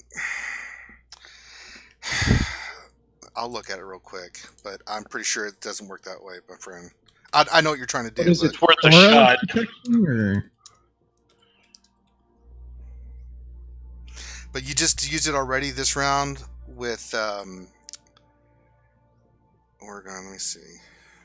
I mean, the way it reads is just when a creature you can see attacks a target other than you that's within 5 feet of you, you can use your reaction to impose disadvantage on the attack roll. Right. You already So I don't used know. it. You already used it for when that guy attacked Oregon. Yeah, it's not available. All right. Can I sacrifice my dex save to push the judge out of the way? Pretty much, me become the target, and the judge gets knocked out. No, because you use your reaction, use your bonus action. But that's during the turn, though. That's during his turn. I'm trying to think. Reaction. Can I roast a bag of marshmallows over me and the judge? Can I pull her head and make her No. blow right at me? No. Faerun can't make her turn her head No. and blow it right at me? No. Nice try, Valron. Guys, quit metagaming, or I'm gonna triple the damage. No, that was a good idea. I thought. No, it's not. You guys are Turn her jumping on head. the bandwagon. I'm going to roll some damage here. I will allow you to do that, Morgan, because you are a monk. As a reaction, you have to make an athletics roll to see if you can push the judge. This is the weirdest fight I've ever done. First, you're beating the shit out of people. Then you're trying to save. I don't understand this. Okay. Well. Roll an athletics check for me. If you get it, then I'll. Can I burn luck? No, not on this. 24. Sure enough, you do. All right. So this is gonna suck. Yeah, This is gonna be. You take the full no brunt. half damage or anything. No half damage. You take 32 points of damage. Ow. The other guys all take 32 points of damage. The judge, who was like, "What the?" I mean, just it's happening so instantaneously. Gets pushed out of the way. You see Morgan jump in the way. He takes the full brunt of the damage, and you take 32. The other guys take 32, and it's just an arc of lightning that goes and leaves a whole burning hole in the wall back there. I rolled to see if it caught on fire. It didn't. It just was. It zapped and just was like, and you see her like she is starting to turn into a dragon. So Rogaris only took 32 as well, even though crit miss? Oh, no, you took 32. Yeah, you took 32. Yeah. Okay. You rolled a natural 1. You were taking the full blood of that Rogaris. I didn't know if it would double. No, I don't do that. Okay. Yeah, I don't do that. No. That's no, we're not playing Palladium. So, okay. Okay, top of the round. Morgan, you're up. After just getting blasted. What did you say happened to the other 3 guys? They took the full damage. But are they still They're hurting standing? too. Let me do some quick math here, because I don't think the one guy who McCarman's on, the other guys hadn't taken any, so they've taken. Let me do here. Is McCarvin hitting the one that I hit with the chair? One of them he jumped at the other guys to keep them a little bit preoccupied. Okay. They ignored him. Went for Rogaris instead. 47. Yeah, one guy is on his last legs. The other 2 are still okay. They're just kind of looking like, what the holy hell was that? Looking there like, what? Like, like when you get hit, see people get hit by, like, they just get a little bit of zap electricity. Everybody's hair is standing up. Rogaris would, but his, like, you see Morgan's hair that had been pulled into a ponytail sticking up. Rogaris' hair, his beard is frazzled. Everyone else's hair is sticking up that got hit by this, and there's like singed smell in the air. As everyone's like, there's like smoke and stuff coming off people that just got hit with this. So back to the top, Morgan, you are first. What do you do? I'm gonna yell at the top of my lungs, enough, before somebody dies. Roll a Do I do persuasion like check. intimidation or something? It's up to you. I'll let you do persuasion or intimidation. I'll do persuasion.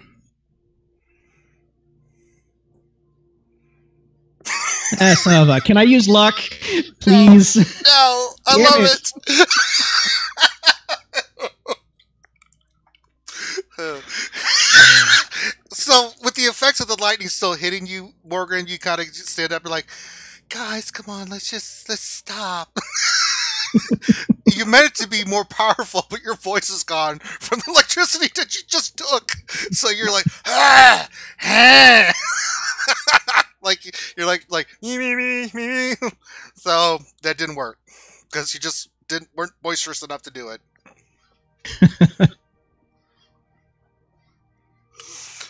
What else would you like to do? Well then,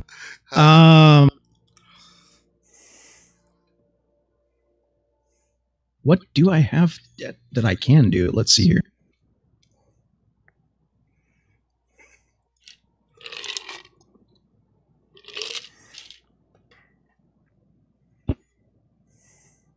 I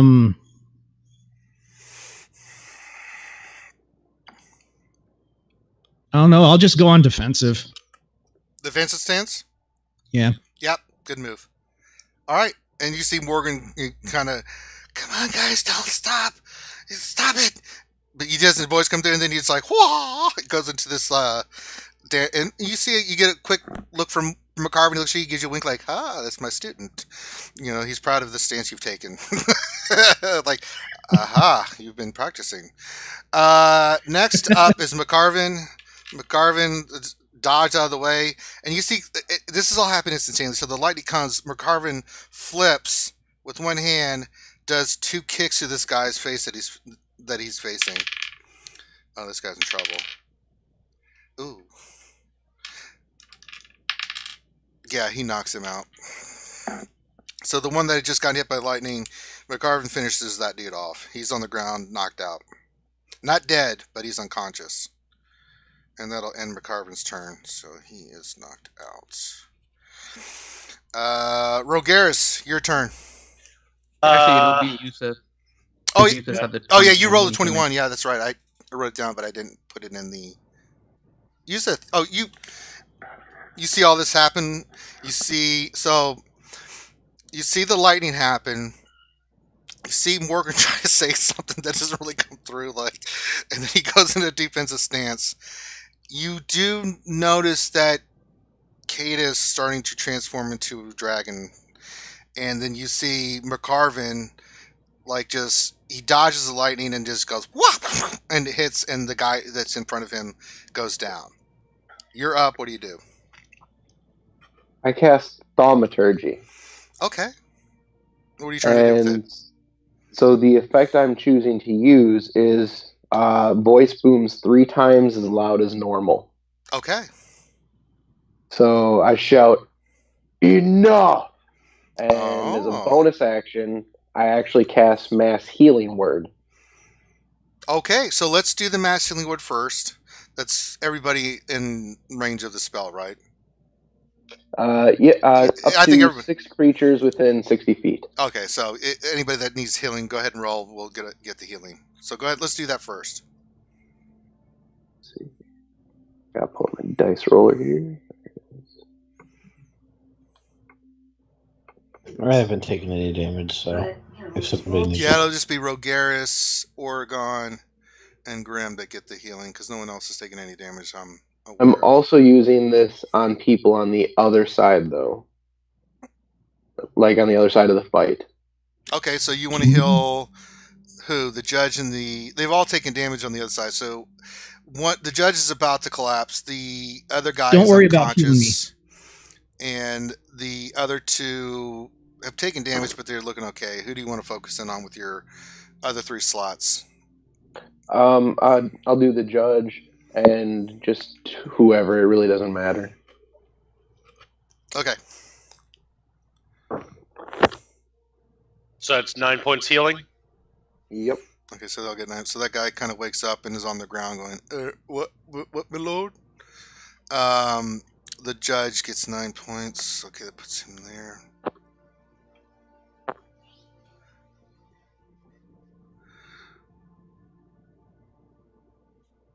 Okay. And okay, Grim, did you take the 9? Unless there's somebody else that needs it more. Well, it's only it's going to affect 6 people, so it's. I prefer for the judge. He got 9. Oh, he got it already. Okay. So the unconscious guy. Okay, then I'll take the 9. It is at this point you hear McCarn speak up. They are not what they seem. My God, what is wrong with you folks?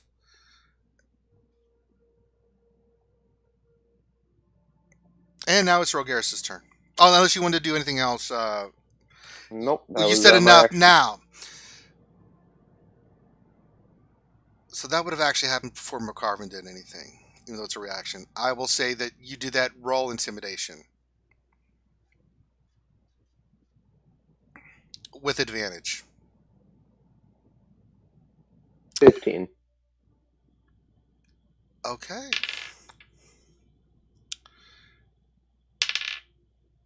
Okay. So you see the 4 guys, the 3 guys stop that are with the judge. Doesn't seem to affect the judge at all. He just looks at you with this look of hatred. You actually get Kada to actually freeze for a second, and she's momentarily stunned. Like, she's looking around like... It's like she started transforming, and then it's like it stops. So you were able to stop her from actually transforming. I'll leave it to the characters. Do you guys stop, or what are you guys going to do? And it's at this time that McCarvin says what he just said. Okay, so what exactly did McCarvin say again? He says, what is wrong with you folks? They are not what they seem.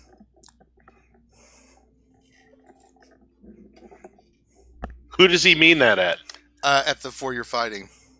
So they're not what they seem to be? That's what he says. It's Rogaris' turn now, right? Mm-hmm. So Rogaris will look over at McGarvin. What do you mean?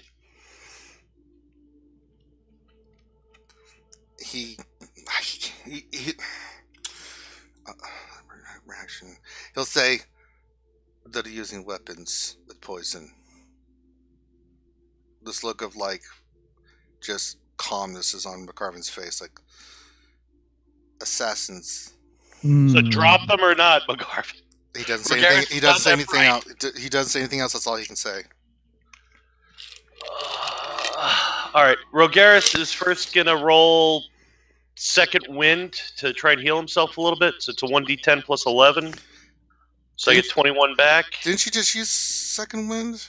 Yeah, I got the wrong name. It was action. Oh, action surge was what you meant last time. Okay. Yeah. So yeah, there you go. So I'm back to 95 hit points. They're using poison. They got to be assassins.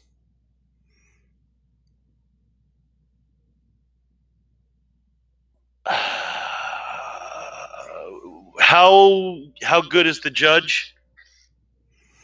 Oh, he's still hurting. Can I knock him out? Yeah, you can try. As long as I don't like crit hit him like the lizard. Yeah, go ahead and roll. If you hit him with enough damage to knock him unconscious, you can, but there you go.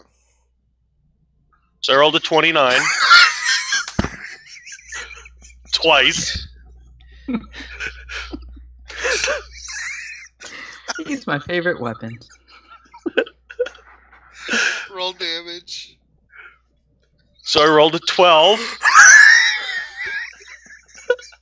That's at least not 30, and at least you didn't crit, like the last time. I didn't cave his skull in entirely. Does that knock him out? And then cut off his head. Oh, God. No! Is he still alive? No! God damn was thinking you were going to use. Or is he? Okay, here's the thing about knocking people out. If he had punched him with his gauntlet, he used his hammer. You That's what I thought you were going to do. You can't use a weapon. Oh God. No! He dies! Can I just sort of poke him with it? You hear Rogaris like, I will stop this. And he goes over and in his head he's thinking, I will subdue this foul creature. And kills him! How do you make a barehanded attack? You just say I want to punch him. Well, I said I wanted to knock him out, and you said make an attack roll. I figured you would know that, but you basically you're like... Damn it! It's like using a missile to shoot an anthill.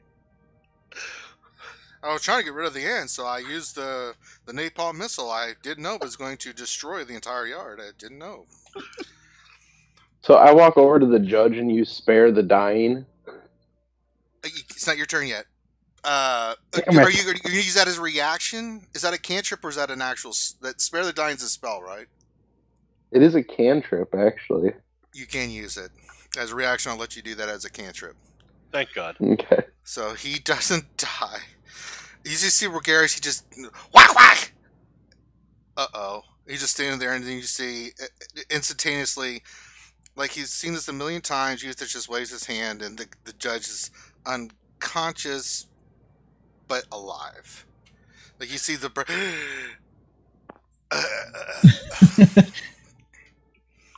Well, technically, it only works on a living creature. He hadn't done last death time it saving was as throws long as he yet. had his head. He was alive until you put a square indent in his forehead. It was instantaneous. I'll say that happened, but you don't have any more reactions for this round, Andrew. Okay, so then you have a bonus action. Attack, anything? Yeah. What would you like to do? What are the rest of his guys Finish looking him like? off. Well, you did 2 attacks. You have a bonus action. What would you like to do? No, I only did 1 attack. I used my bonus action. Oh, for yeah, you rolled a healing. 29 and then 12. Okay, yeah, so... Yeah. So you have no more actions, so you are done. No, the 2 29s are just when I hit the thing, it comes up that way. Oh, you have a second attack. Okay, that's right. Yeah. So you do have a second attack. You don't have a bonus action, but you do have a second attack. Okay. Yeah, so what are his guys looking like? One's looking pretty bad. I mean, he's on the ground. McCarvin already subdued him. He just laying there like... The other 2 are swords drawn. Their guns ablazing. Well, they all stopped when I did. They my stopped until they right? just saw Rogaris do that, so they're like, "Aha! Oh, we should stop." Like, is there one of them Rogaris come over and just beat the judge? So that just went out the window. Is there one of them I most likely won't kill? The 2 that are on the ground. Can I just go back to the bar and get a beer then? It's up to you, man. There's 2 still standing. They had stopped until they saw what you just did. That has put them back into the mode of, we are going to die. We have to kill them. Can I try to intimidate them into stopping? No. You cannot. Yeah, that would require a bonus action. You do not. Well, you're using an action. But it's a second attack, so no. All right, can I... I'm going to grapple one of them then. So for your second action, you're going to try to grapple. Roll a... for your second attack, go ahead and grapple. Okay, what do I roll on that then? This will be an athletics check. Versus his acrobatics. Okay. Ah!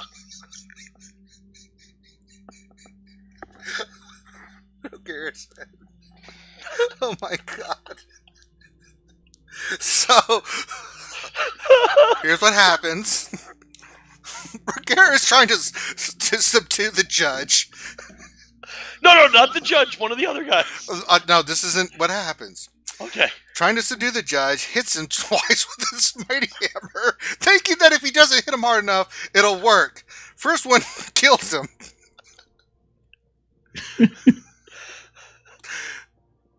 Yusuf says him. He instantly like, puts his hammer.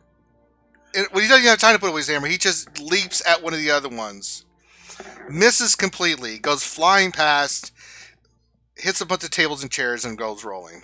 So that's Garrus's turn. One of the greatest turns ever.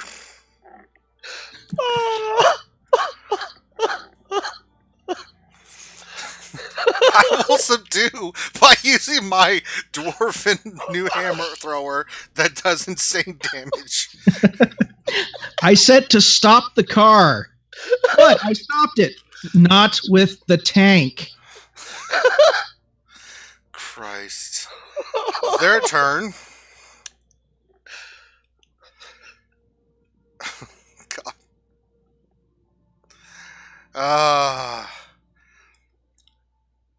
They're going to attack McCarvin now that they see what you just did, and then try to attack them again. They're like, aha! God. Oh, they hit him. Oh, McCarvin takes some damage. Oh, ow. Okay. Second guy attacks McCarvin. No. Oh, ow. So you see these two guys, since McCarvin's right there, to see what he just did to his buddy. Rogaris flew by, so they get a chance to attack him. They just and McCarvin blocks some of it, but it's just too many swords and actions coming at him. He takes some damage, and you see that he gets cut up a little bit, but he's still fine. You know, he takes some damage, but you see that there is some drow blood being spilled, and McCarvin just smiles like, "You're gonna pay for that, bitch." Oregon, what would you like to do, Mr. Lightning in the Air? You're muted, All right, by the way. so Okay, there you I'm gonna try something first. Sure. I'm going to hope that so these scimitars are each of the dilettantes holding? They're holding short swords. The judge was holding the scimitars, and he's kind of on the ground. But he was holding two, right? Yes, they're all holding two weapons. They're all holding two? Mhm. Okay. And there are 3 dudes, one of which is unconscious, right? Well, he's on the and then ground, the just judge. kind of laying there like, does someone get the license plate at the bus that just ran over me 3 times? All right, so I am going to cast Animate Objects on the 2 short swords that each of the dudes is holding. So it's going to be a guess because I don't know if they're magical. So if they're magical, it won't work. But if they're masterwork, then it will. So I'm going to try and cast Animate Objects on both of those 4 short swords and one of the other short swords that are on the floor, I guess, from the guy that's unconscious.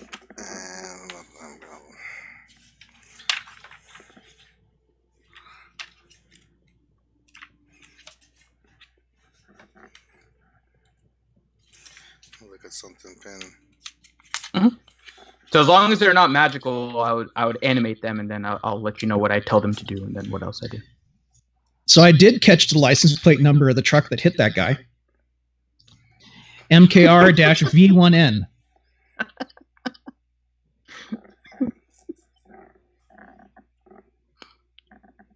You see who was driving it?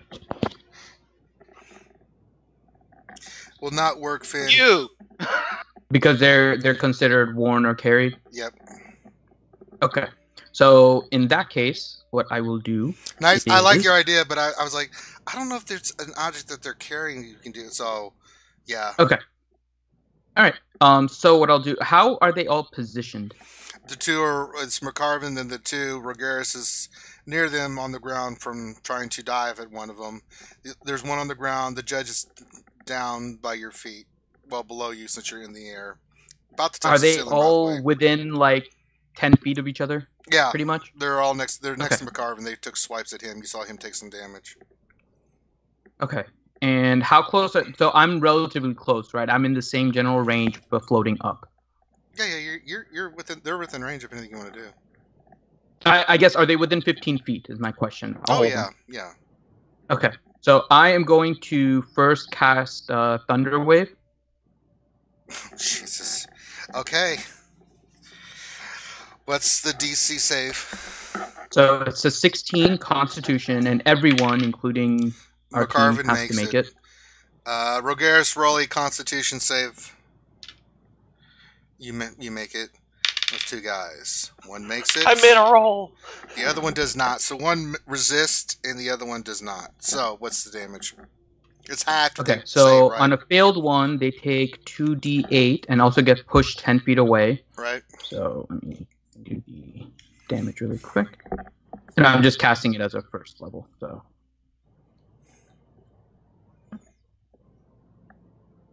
Yeah, first level. There you go. So it'll be 10 damage. So the one guy. So everybody takes 5 damage except the one guy who takes 10. Okay. Mm-hmm. And then the guy that took the 10 also gets pushed 10 feet away. Yeah, he goes flying backwards. And then with that, because of my mastery, the gust of air is going to push me 10 feet, and I'm going to move it 10 feet in the direction of Kata. And then with my move, and it'll be down kind of towards the ground at an angle. Mm-hmm. And then with the rest of my move, I'm going to go and hug Kata and tell her, don't worry, I'm fine. You know it takes more than that to kill me. Blood spraying everywhere. Yeah. No, I'm actually, I never got below 50% health, actually. Roll persuasion. I can take all that damage. What was that? Roll persuasion. 25? Yeah, that'll do it. So she's gonna. Yeah, she's receptive. All right, so that's your turn, Oregon. Corinth, you're up. I'm just gonna save my reactions for any other craziness that apparently happens out of nowhere. At this point. Oh, it's crazy? No. All right, Celestia, you're up. I'm not going to waste any more actions. I'm done. Teal's just, or Celestia just kind of just folds her arm and gives the mom look to everybody like, you dumbasses. Kata looks down at you and you see her turn back to normal. She's like, ugh, picks you up and starts squeezing you really, really hard, Oregon. Now blood goes spray. Make a Constitution save. She's so worried about you. She doesn't know her own strength. She's squeezing the crap out of you. You take 3 points of damage because you feel the wind just go right out of you. She squeezed you that hard, and she's like, no! I got Oregon, no! Top of the round, back to you, Morgrim. McCarvin's like, let's finish these fuckers. Oh. He's basically giving you the word to fuck them up. Okay. And you just saw your master get cut up. Yeah, out comes the freaking melee weapons. Ah, so this is the first time they're seeing you with your new weapons. Describe it for the fan base and for your. It's pretty much a one-sided sai that's really long. Mm-hmm. That's what they look like. All right, so you see Morgan just kind of from his backside reach out, grabs these 2 things and goes into for action. Actually, I'm only gonna use one. All right, so just one pops into your hand and you make your move. And the closest dude is gonna get smacked. All right. Unless I can match. Can I get around to where I'm flanking one of them? Yeah, because the other one got knocked away and McGarvin's standing next to this one. As you come in from the side, you have advantage finally. So you have advantage and you have sneak attack if you want to take it. I will take it. All right, roll.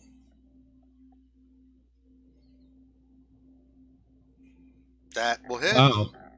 Roll damage.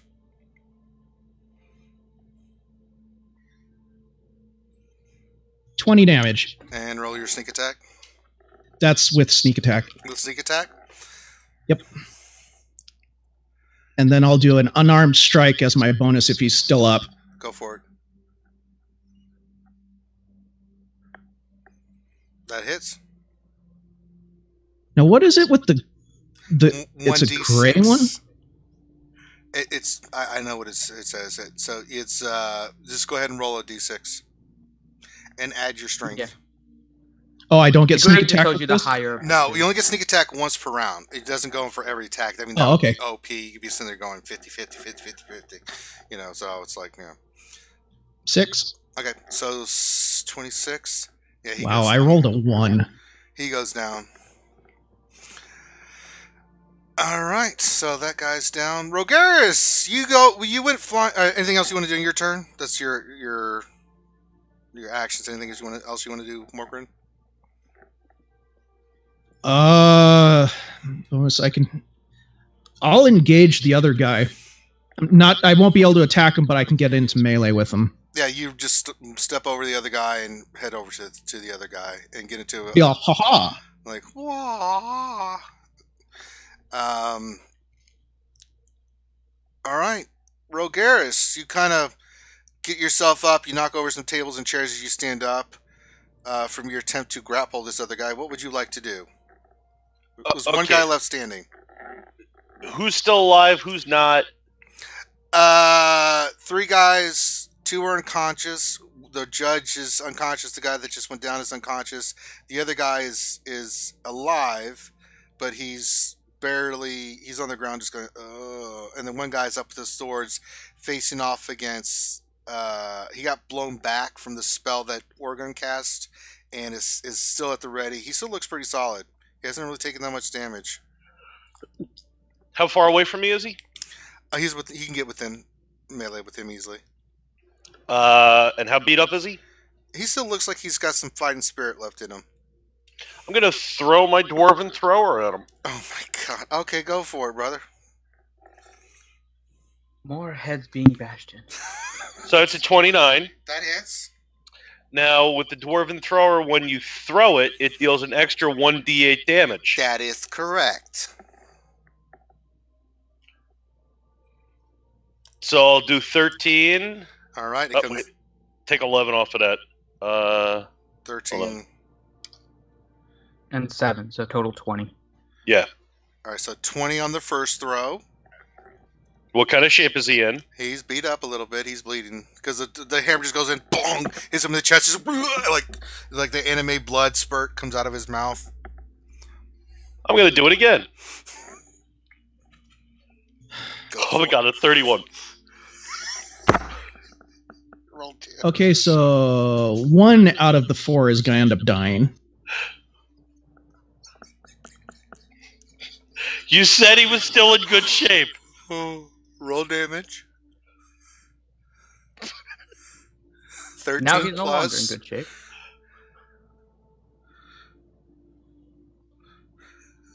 Okay, so it's 15 total.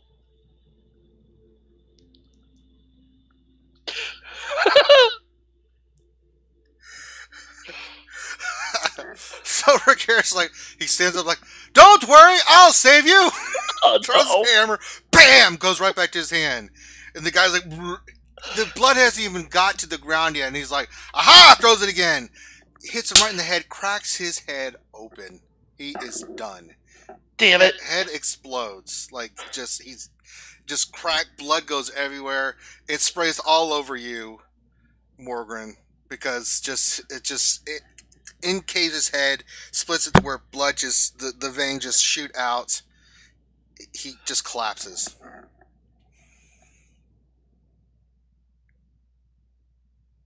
Combat's over. Wait, what's the judge doing? He's on the ground, unconscious. Not looking too good. Okay. First aid time. Well, he's stable at 0 with that spare the dying, isn't he? Yeah, he's stable, but I'm rolling because his entries were severe. The internal bleeding is still causing him damage that he took. God. Oh, Rogaris. Roll a first aid to see if you can stabilize him even more. The other one guy's just like slowly picking himself up. His jaw's broken. He's looking pretty beat the piss up. And then the one guy that you took out, Morgan, is on the ground, just unconscious. That was the whole idea. All right, so you go to him first. Can I use luck on this one? Because I don't want this dude dying. No, not on first aid. It's either you know how to do it and do it, or who else knows first aid better than me? Probably everybody. We have a cleric. Well, And a druid. yeah. Hey, make sure this guy doesn't die. Make sure this guy doesn't die. Cleric, druid, you guys are gonna do any medical aid? Nope. What's your alignment?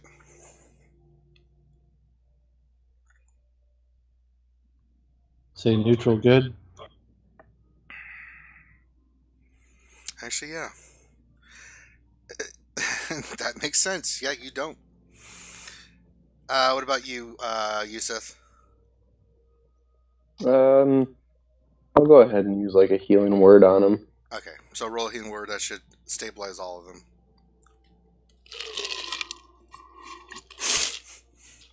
You tried to stabilize them previously. Yeah, so that's enough to get them all to where they're beat the hell up, but still have injuries, but you guys are able to get them sitting up and stuff. And I'll lash him to what's left of the chairs that aren't broken. Yeah, they have no... Well, there's plenty of chairs and stuff that Rogaris didn't destroy.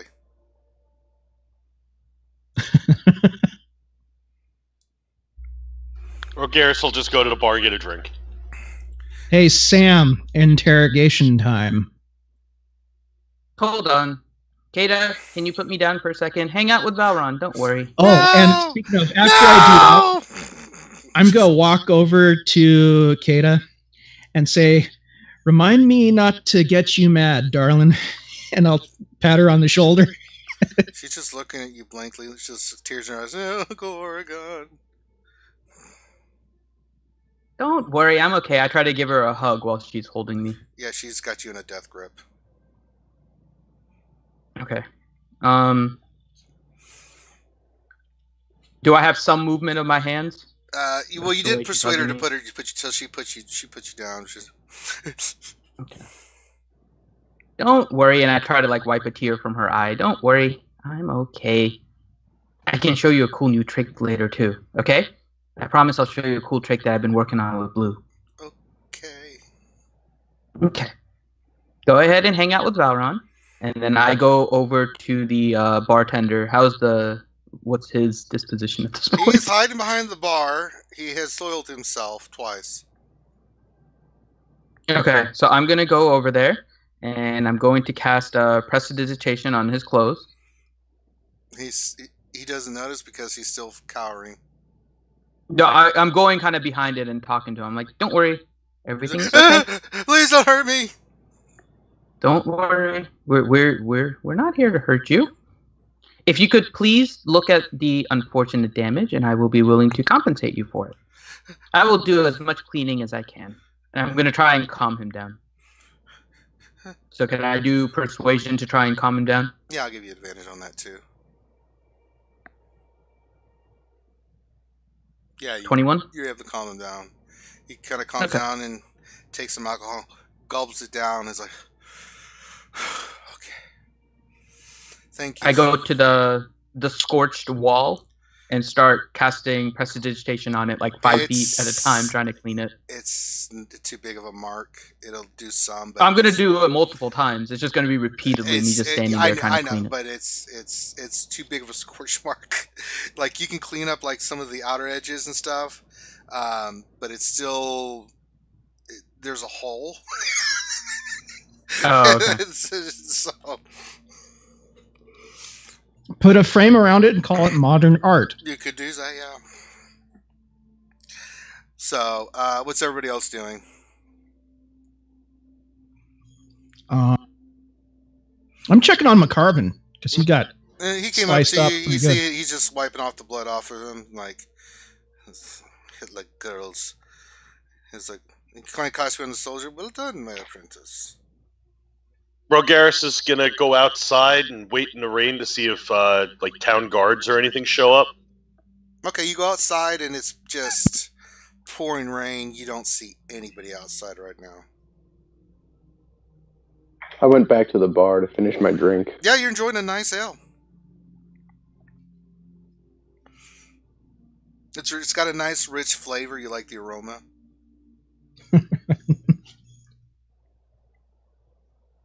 Okay. I guess after a while of attempting to clean this wall, I go back to the bartender. Okay, he's standing now and he's serving drinks to Yuseth and Celestia, who are just sitting there sipping on this ale, which they kind of enjoy. So why were you lying to me before? He looks at you like you have a penis growing out of your forehead. He's like, did you not see those men? I did, but why did they tell you to not allow us to stay? Because they're We're friendly, assholes. And they Oh. threatened to kill me. Oh, well, that's no good. Have they been here before? He's getting. Have they been here before? Yes, I invite them in all the time. What do you think? I cast calm emotions on him. What's the DC? DC is 16, a charisma. He rolled a natural 20. It didn't work. Goddamn. He is petrified. Wow. He's had a long night, yeah.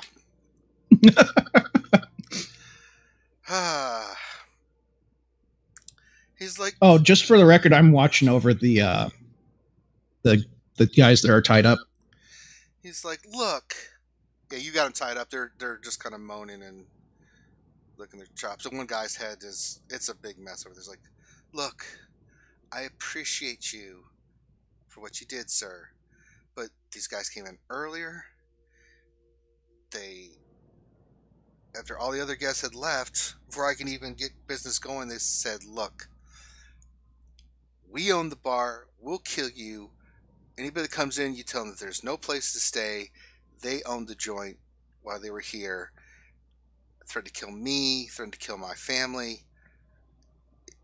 And I didn't know why, but they were just fucking with people as they came in. People would come in and I would say that and they would just make comments, but you were the first group that actually stood up to it. I mean, most of the people that come in here carrying people and stuff, they don't want to fight. So they just kind of like left it and like left. And he looks over and they didn't even pay me.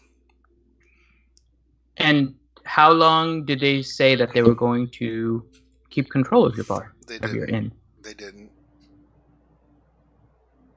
Well, I am very sorry for all of this happening. I put another 10 gold on the table. I don't know if this is enough to cover it, but hopefully this is enough to cover. More than plenty to cover. Okay. Now, if you don't mind, I have some unfinished business to take care of. Okay. And I kind of turn around and I head back over to the guys. Okay. So you got McGarvin. I guess hopefully on the ground at this point, right? Yeah. Rogaris, what are you doing? Or did he go away? Oh, he said be right back. Okay. He said be right back. Yeah, he's just standing there admiring his hammer and stuff. And so it's like, I did a good job of subduing these dudes. Yes, you did, weapon. Okay. He's like polishing his new weapon. He's so proud of himself. All right, you got these three guys here. All right. The guys, are they bound? Or are they just on the ground? Yeah, Morgan tied them up. Okay. The judge, while he's all tied up, actively going to go through his pockets and all of his clothes. You find. I assume you're going to do this for all of them? Yes. First for the judge, though, before I do anything else. Yeah, but eventually, yes, I will. Let me see. Give me a second. Damn it. My thing just went poopy again.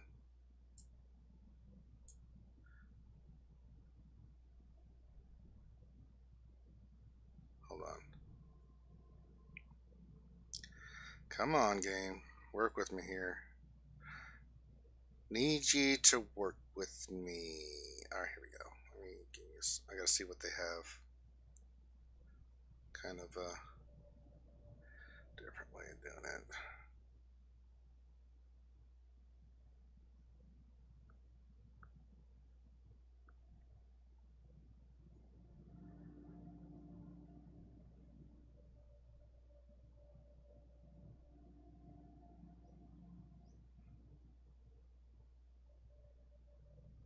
You find on the judge 30 gold, Okay. some What silver, else? and some copper.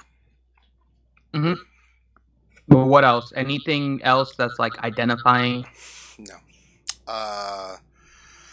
No personal effects, anything like that. His scimitars are I mean, you're gonna find out anyway. They're +1 scimitars. Okay. They're magic. Okay. Yeah. Eventually, I'll gather all the weapons. As long as they're not holding them, I'm not worried about it at this point. Yeah. The other Okay. weapons are just mastercrafted, but his are a little bit better. So when you say the judge, is it like a self-imposed term, or was he the judge? He just looks like a judge. We have no idea if he really I'm is. thinking disguised. And I'm looking at the bartender. Like, does he work for the? I've never Are seen they, him before till they came in early this morning. So while he's tied up and he's on the ground, right? I want to do No, they're an in chairs. inside They're check in chairs. Insight check on who? on the On the wall. the wall. Well, The one. you think... Who are you doing that to? The bartender. Oh, you believe him 100%. He looks like he... Yeah, I mean, he did piss himself twice, so, I mean, you kind of get a sense that he's not... You don't get to read one or the other. Seems as truthful as anybody.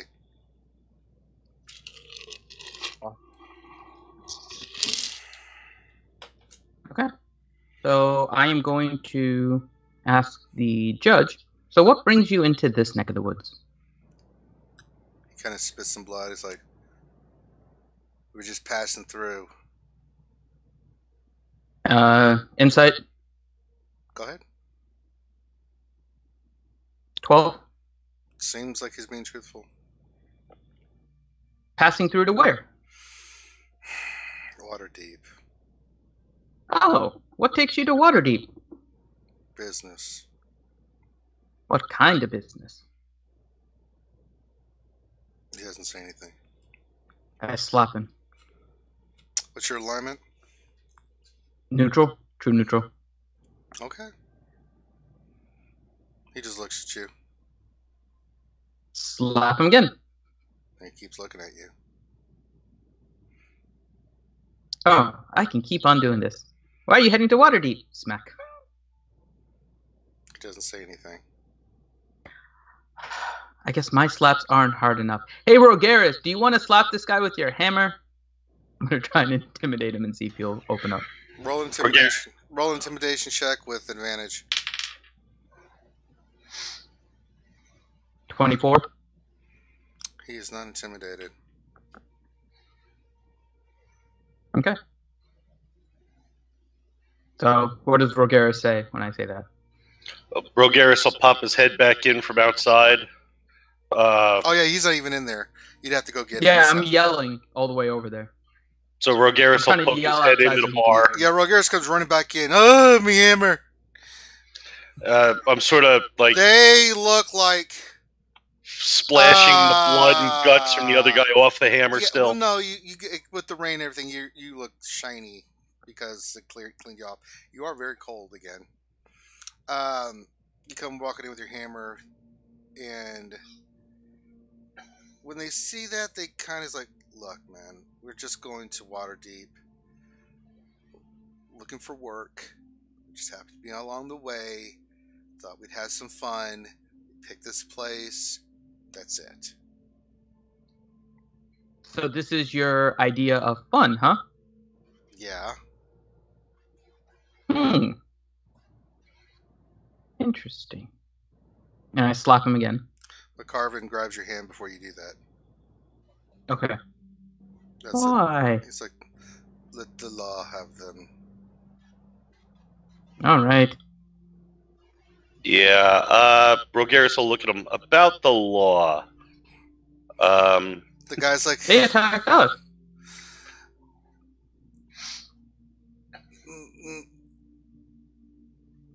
the barkeep's like, I can go get them. It's not a problem. I'll speak to,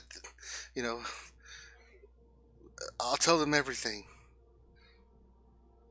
But do we want the law involved in this? McCarvin's like, yes, we do. Even with the body? Yes. None of them are dead, right? They're all just tied up. No, Well, there's the guy that I obliterated. He obliterated his head with his hammer. Oh, yeah, there's the one, the smaller dude. Yeah, I forgot. The bartender's like, look, it'll be fine. I'll tell him everything that happened. You know, it'll be fine. Let me just go. He starts grabbing his cloak to go get the I'll go with them. All right, so you go with him. Can Rogaris go and investigate and see what's on the dead body? Yeah. Do I got to roll anything for that, or investigation?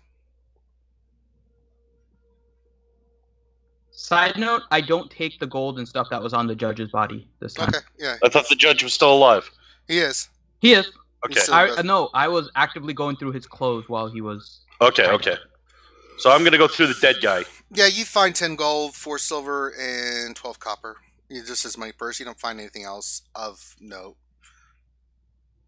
I mean, his swords. You look at the swords, and they're master crafted, but they're not magical or anything. You do find some 16. You find looks like a vial of poison. Looks like it's green. Looks nasty. You probably figure that's what they were coating their weapons. He's coated his weapons with. I'm going to. So while the bartender is out, I'm going to head over to Faerun and Kada. And yeah, they're sitting down and they're just talking. I mean, whatever you're talking to her about, Faerun. I tell Faerun, yeah, we have the law enforcement coming. I don't know if you guys want to stay for that or not. It's going to be kind of boring. I want to see this. Okay. Just real quick, remember, it was just a basic poison on the guy. You know it's poison just by the I mean, you're familiar with it, but you have no idea what kind. Okay, I'm just gonna grab it. Just food for thought. If the law enforcement catches you with that, that's an illegal substance, by the way. You're not there. Oh. I'm gonna take it just because I'll be able to give it to them as evidence. What are you trying to take? The poison that was on the guy. Oh, okay. I got you. All right, so you and the the inn owner go and get the law. You go to the place. You walk in. It's miserable. You will go in, and you see there's a constable and a guy on night duty. And you walk in, and he's like, "Quick, come to the inn." He gives a quick story. He comes over. The law enforcement guy comes over. He's like, "All right. No one go anywhere until I've talked to you." And he does his thing. He gets the story from the inn owner, his assistants there. Gets statements from all you guys about what happened. You guys are in a group. He just says, "And when I point to you, just tell me what I want to know." And you guys give your story. He's like, "All right, it looks like self-defense. This scum." He just looks at them. "What'll do? Taking him off your hand and put him into prison." "All right." And then he goes and like, "Let's come with me." And they untie him to where they can get their hands tied, and then they scoop those 3 up. He's like, "I'll send someone from the morgue to go collect this one here when I get back to my office." And he takes those guys, and they go off. And then about half hour later, you guys still in the bar. You kind of help the innkeeper get things tidied up, and he's serving drinks for you guys, whatever you want on the house. And the guy comes in with a couple of friends. They scoop up the body, and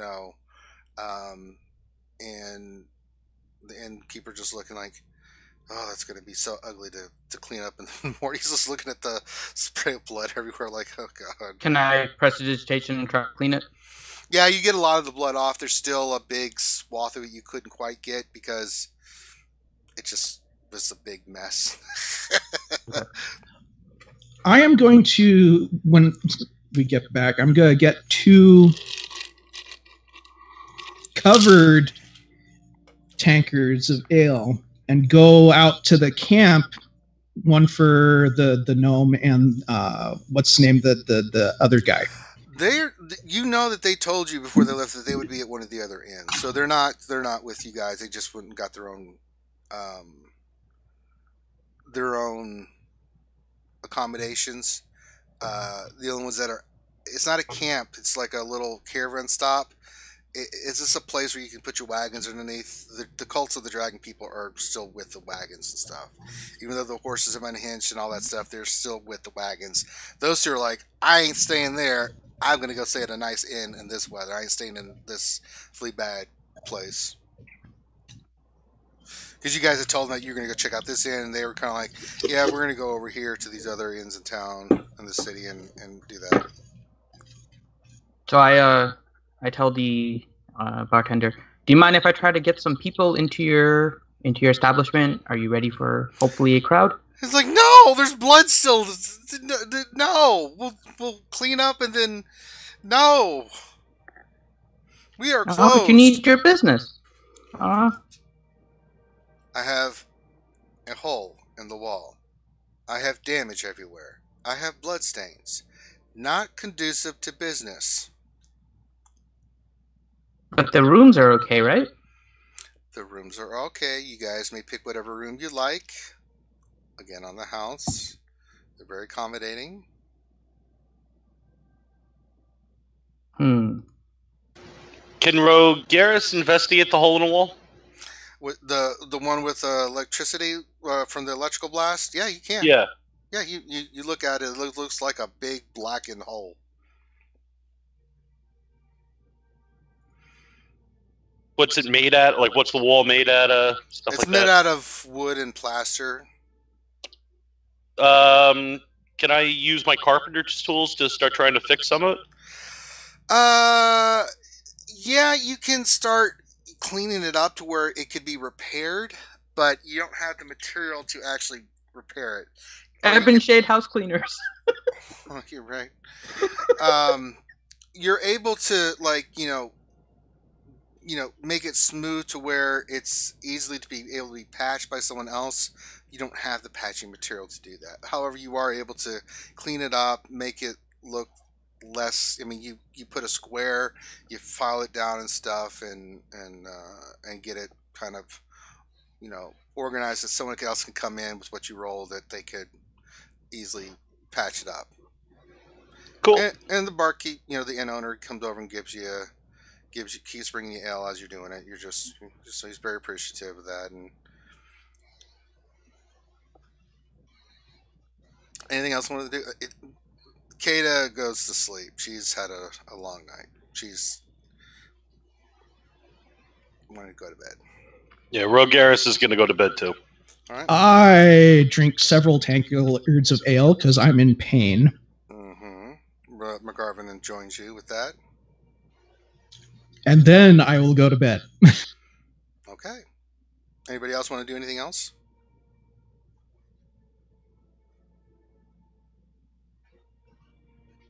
Yes, no, maybe so. Last call. Sorry, really quick. Make sure to do. If I'm staying in the room like usual, I do put alarm on my door, and I want to, try and stay up a little bit later just to see if anyone else does try and come into the inn at all. Yeah, nobody. The barkeep makes sure that the front is closed. I mean, it's a pretty miserable night, so if there were any travelers, you assume that they've already gotten shelter for the evening. Maybe someone else could, but with the door being closed and everything and shut off, you figured no one's really going to try to come in here. But you stay vigilant for a little bit just to make sure nothing else. Yeah, because we had a thunder wave go off, and hammer. A hammer. Yeah, I mean, with all the damage and stuff, it's been put relatively back to normal. That you can still see where.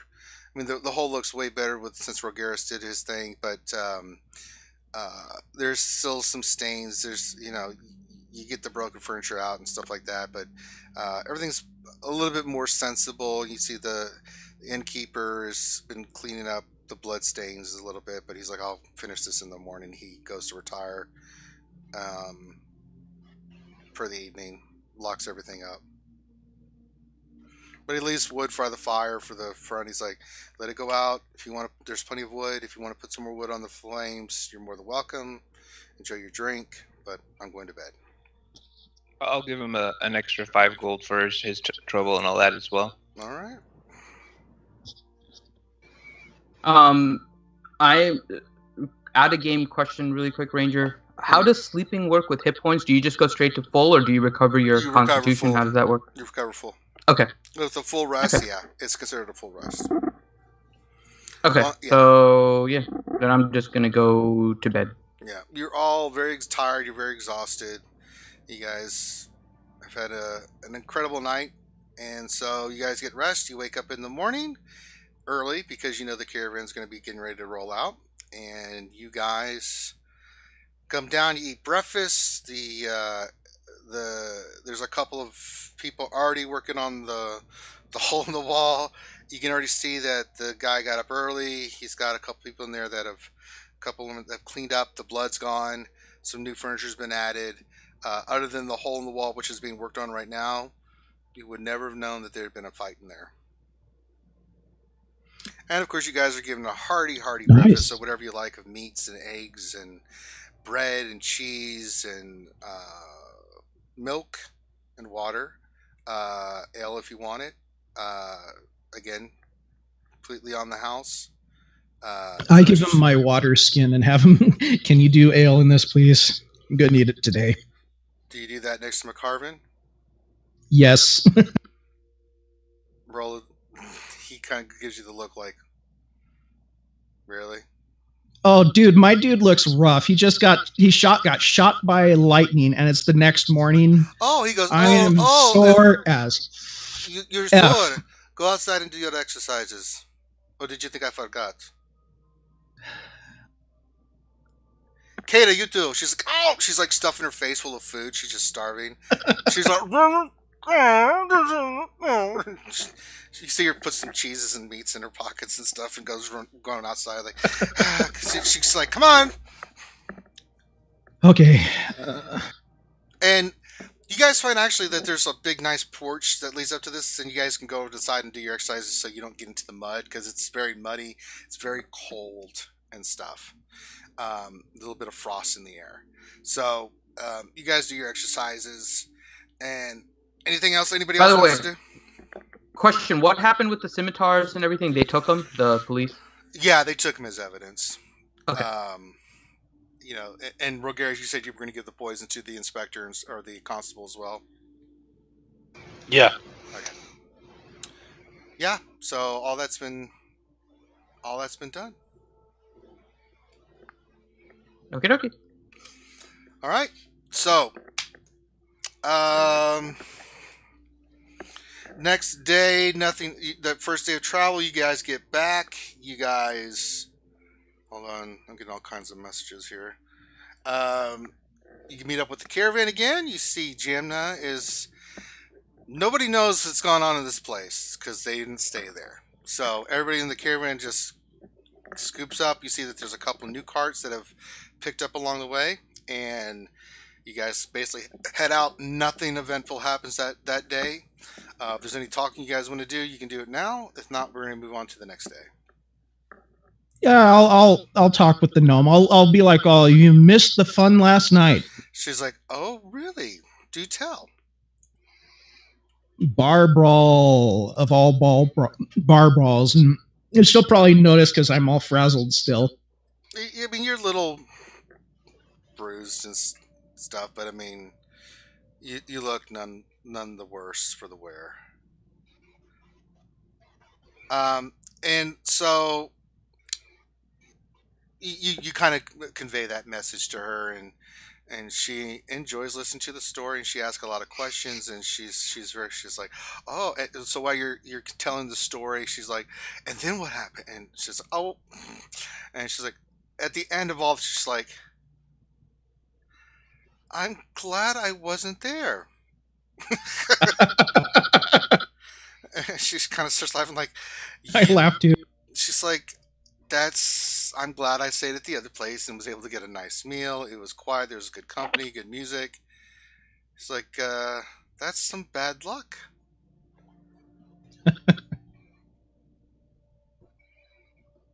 All right. So The next day, it gets a lot warmer. From as you guys are still making your way north now from Dragonspear to the next leg of your journey, which will be to Daggerford. That's going to take you a while to get there. So on the second day, first thing that you tell her story and stuff, and life goes on in the caravan. Second day, you guys are kind of moving along, and you see something a little off-putting. Give me a second here. Wait, why does this always have... Hold on.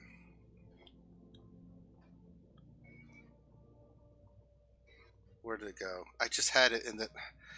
everything online just... When you have like 900... Oh, God. Alright.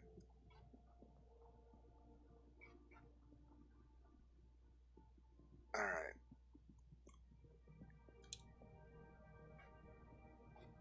Give me a second. So on your guys' way there, you guys see something that you've never seen before. So you're driving along and you see what looks like, as a caravan rounds a bend in the road, on the side, in a clearing away, you see a human head off the side of the road, about 50 yards off. Is just a head. Can't make out what it is as you're coming near it. Anybody want to roll perception? Can. Yes, please. Can I use my spyglass? Yeah, I'll give you advantage on this with that. So it's perception then? Yes. We can all roll it, Ranger? Yeah. Okay. 24.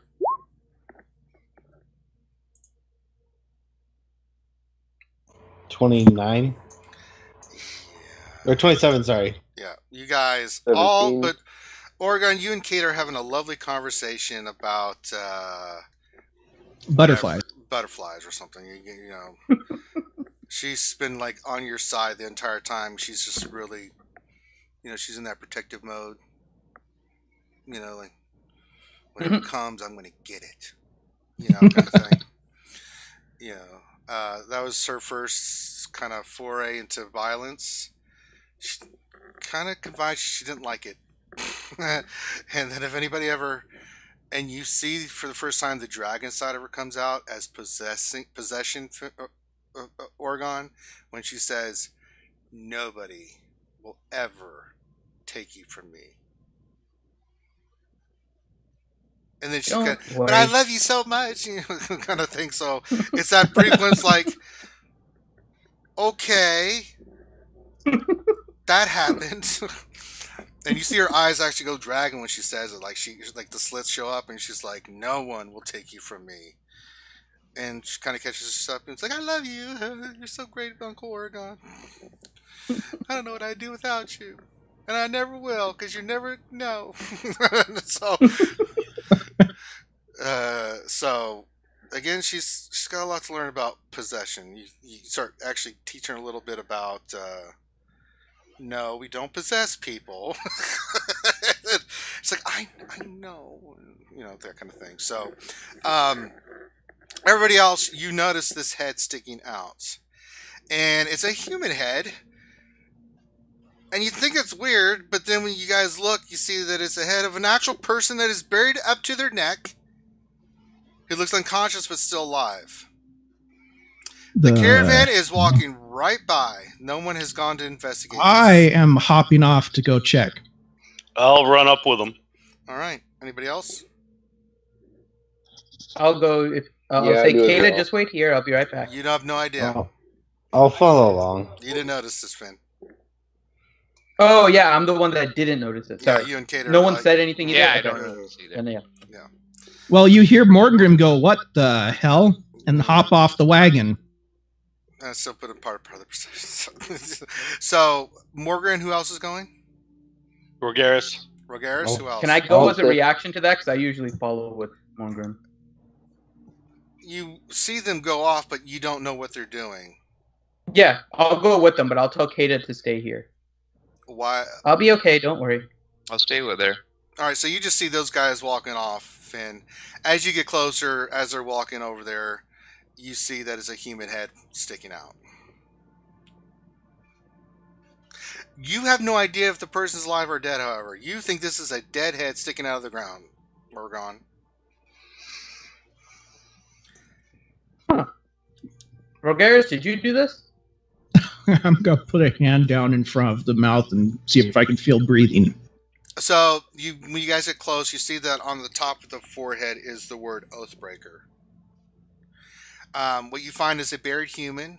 So who's there? It's Morgan, Rogaris, Oregon. Anybody else? I'm there, standing back. Celestia, you go over as well. What about you, Seth? I know Corinth, Valron, you said you're sticking back with Kata. Yeah. Okay, what about... Yeah, I went. You went as well. So everybody but Valron went. All right, so you guys can see this in... it's a human guy.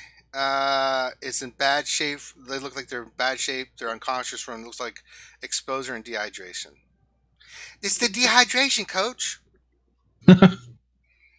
Rogaris will pull out his water skin and try to put a little bit of water in the guy's mouth. Okay. Are you going to try to revive him? Well, at least get out of the So ground first. kind of move his head around a little bit. Okay, so you guys start digging him out. You give him some water. Well, we don't. Let's not dig him out Hold yet. on a second. Someone said Yeah, that. no one's digging him out yet. Oregon. I am. Morgan is. Oh, you are? So Morgan starts digging him out. I tell Morgan, I can do this quickly, but just wait a second. And you see me kind of point a finger back towards Valron and say, Valron, what does Oathbreaker mean? Probably someone that I broke cast their oath. message on you with that, so you hear my voice in your head. Probably someone that broke an oath. Is that it? I mean, how much more specific can you get? Valron sent you back the bird and you were retarded. I mean, I don't know. Oh, that's what I get. That's the response.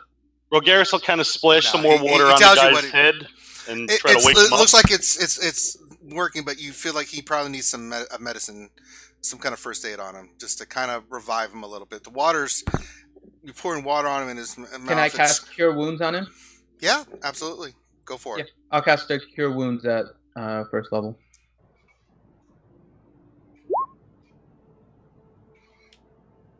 Oh, why is it not rolling? Hold on. What? I keep forgetting how to make this thing roll. Well, what I'm thinking is let's dig Click him out, on get it. him back to the wagon, because the caravan's not going to wait for us. You gotta click on it from the attacks and spellcasting. Oh, from the attacks and spell. Where's my Cure Wound? I don't think I have Cure Wounds here, so I'll just type it. It's a D8 plus your spellcasting ability. Yeah, so it'll be a D8 plus 4. Let me do that really quick. I'll just type it.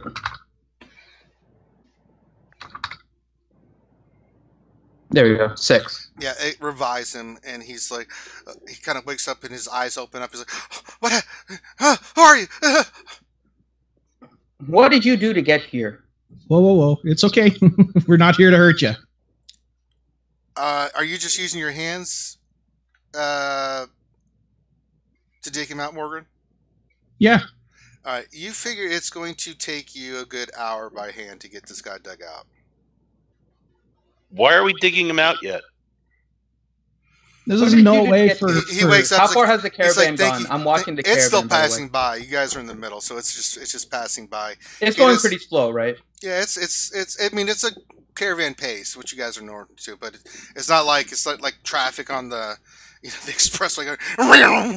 You know, it's a Yeah. slow moving process for what you're used to in life, but it's still moving along like a caravan, moving right along, singing our Now, what did you happy do to get song. here? It's like, help me, please. What did you do to get here? What oath did you break? It's like, I broke an oath to marry a woman. Insight. Roll. Natural one. He's telling the truth. He is beyond telling the truth. He's the most trustworthy person you've ever found dug up in your life, Oregon. Oh, well, that's a silly reason. He's like, please just help me. I'll tell you everything. Just help me. Rogaris will ask him, who buried you? I'll tell you everything. Please just help me. Make a perception check. Where you started to dig, where you think his hands are and stuff. Mm-hmm. Okay, so his hands are below. So you start digging him around. You should get to about his collarbone. He's not wearing any clothes. So make a perception check. All of us, or just Morgan, because he's digging. Oh, man. Even with the freaking observant, I roll like crap. That's good enough, because it's not that hard of a DC.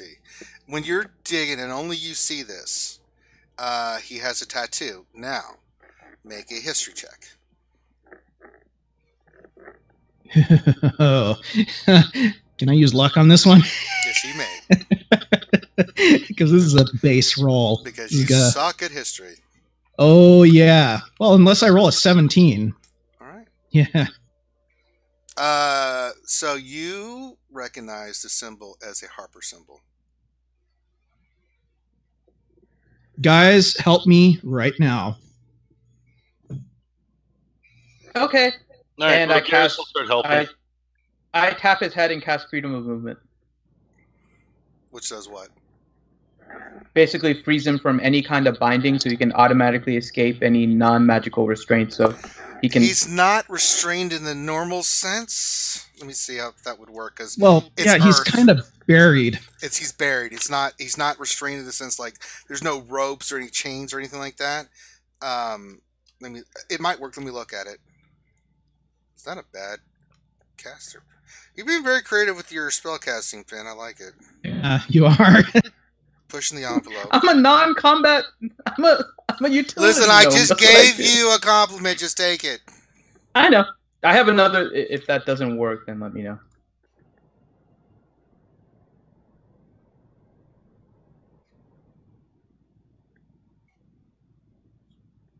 It,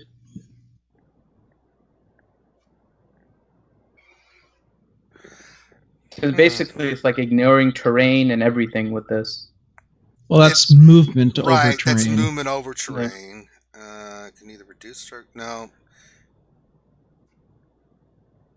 It might make it a little bit easier for us to get him I'll out. say that this does speed it up because he's able to move a little bit from the spell, but because it's solid earth, he's able to wiggle a little bit, wiggle. Well, if that doesn't work, if that wouldn't work, I would imagine I would know that, right? So It I'll does do help. something It instead. does help. You do realize it does help. But he wouldn't just be free to move. He's not just going to immediately. pop up out of the ground, Okay, so I'll do pop something goes else weasel. different then. Okay, what are you going to do then? You figure that I'm that'd be gonna not the use the enlarge reduce in my ring on myself, so I'll become medium size instead of small. Okay. And then I'm going to hold his head and cast Dimension Door and aim myself 10 feet in the air and 5 feet back. You're going to teleport So I'll him. bring him along with me. Okay, so we'll say that works. No resistance for him. You guys instantly get him out of the ground. And Cool. now there's a You're giant... wasting your time Pull digging. a blanket out of my pack. Yeah, and he is butt wrap him naked. up. Let's get you back to the cart and we'll talk there. People are looking at you guys, giving you dirty looks like... So, hey, no, before we go, hey, Morngrim, why'd you say we needed to get him out? You'll see when we get back to the cart. Let's just go. Talk there, not here. Okay, seems worse to talk over there. Okay. All right, you guys are able to get him... The cultists give you a look like, bitch ain't coming in these wagons. Well, we have one of our carts, don't we? Nope. You do have horses, so guys are able to walk along and give one of your horses to them. Well, let's lag behind a little bit, preferably out of ear range of the cultist guys. Some of you guys know you are pulling caravan guard duty, so not all of you can stay back. Who wants to stay back and who wants to continue to do? Because it's just Corinth, Kata, Jaina, and I think McCarvin McCarvin didn't and come. Oregon. McCarvin stayed. McCarvin's I'll like, go up there. yeah, McCarvin's like, I'll go up there. You guys handle your business. Yeah, Rogaris will go up with the caravan. Okay, so that leaves you, Seth, Oregon, and Morgrim hanging back with this guy. We're good. And you're just walking behind the caravan. Yeah, you're. Is Celestia with us or with the cart? What? Yeah, Celeste. Did you say you're going up to keep guarding, or were you going to? I was going up to guard. Okay, so Celeste went up to guard. Okay. So you guys get him wrapped in a blanket. Get him some water. Give him a little bit of food. He's like, "Thank you, thank you, thank you." So who did you promise not to marry? He's like, it was a woman. I discovered that her father and brother were bandits, and that I would be expected to join them.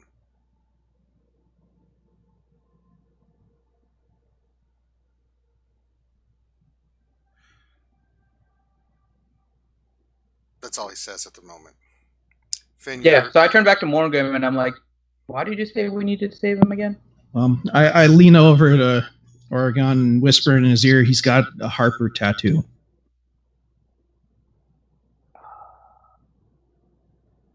Okay. And yeah, so okay, that makes sense.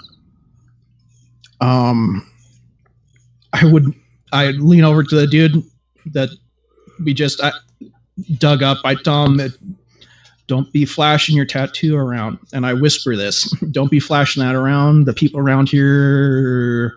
He's like, what tattoo? He gives you a suspicious look. Exactly. Can I do an insight as to whether he's being coy or whether he's honestly confused? Roll insight.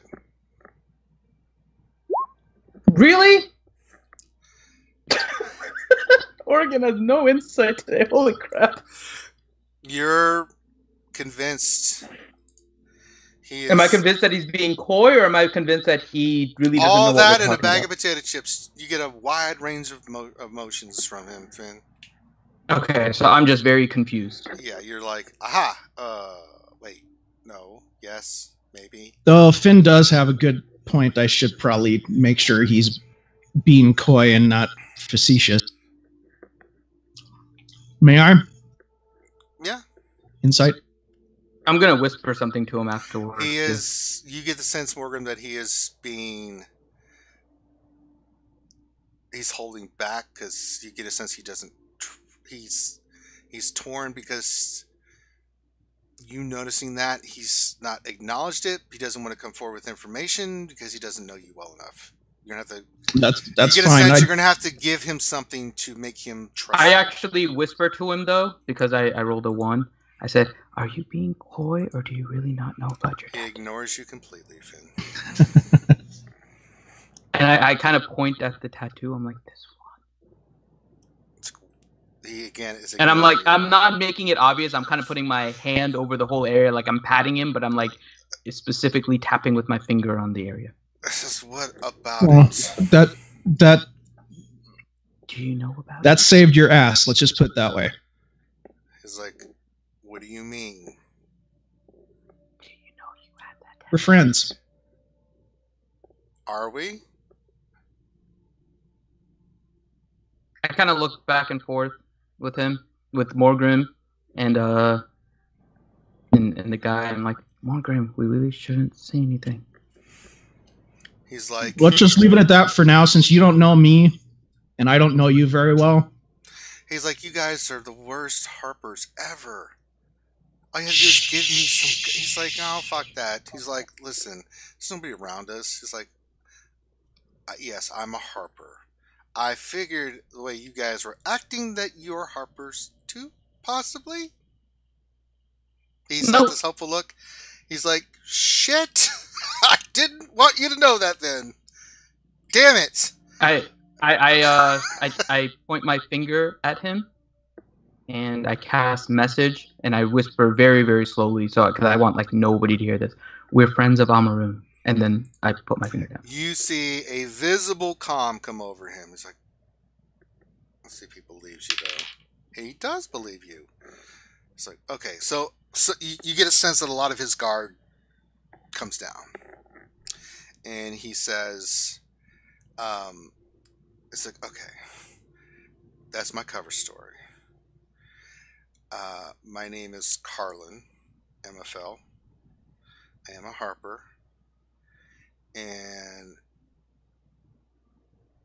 I am on a mission to track shipments of stolen loot north.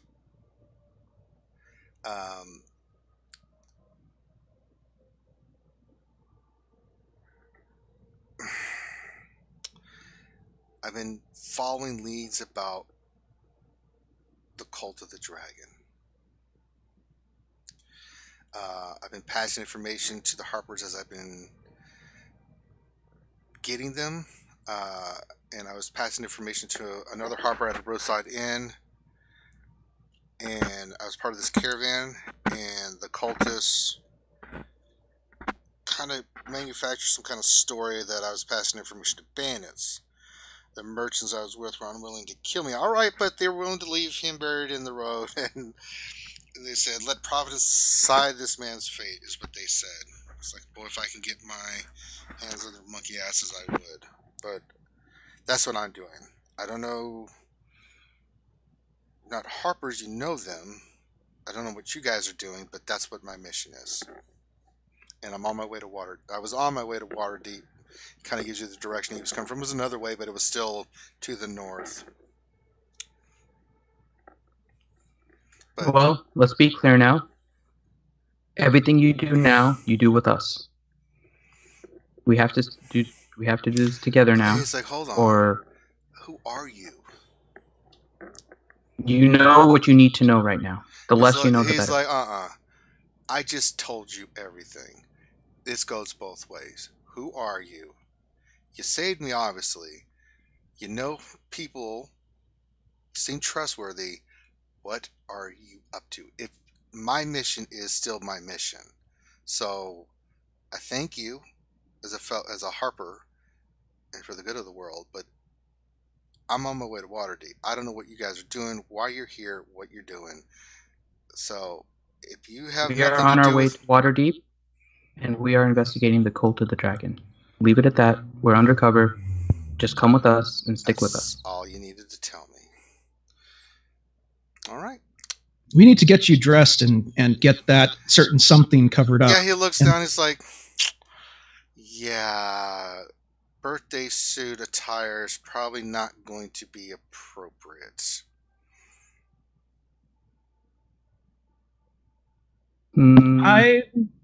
I'm going to say, wait here a second. I'm going to track back down the caravan and hitting up people, say, do we have a clothing merchant around or somebody that could spare some clothes?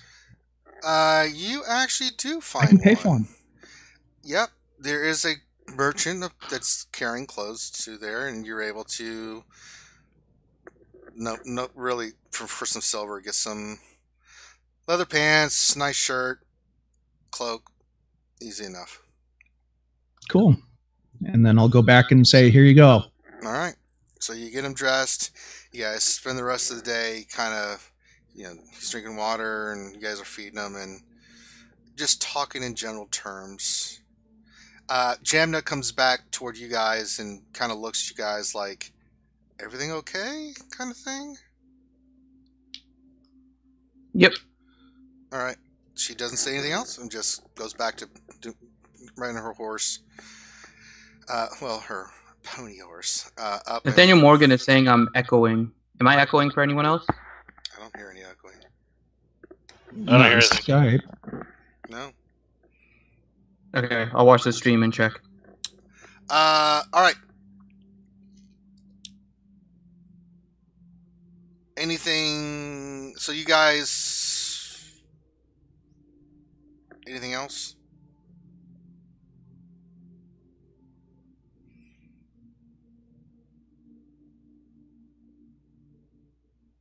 Yes, no, maybe so. What was that? Sorry, I was listening to the stream. I was Yeah. echoing. On to Waterdeep. Yeah, you guys are now on your way, actually, to Daggerford before you get to Waterdeep. Anything you guys want to do today? You just found this guy. He was buried. Anything you guys want to do this final day? Because we're going to stop the stream here because I'm setting up for the road for our December 15th stream where you guys are going to have all kinds of fun.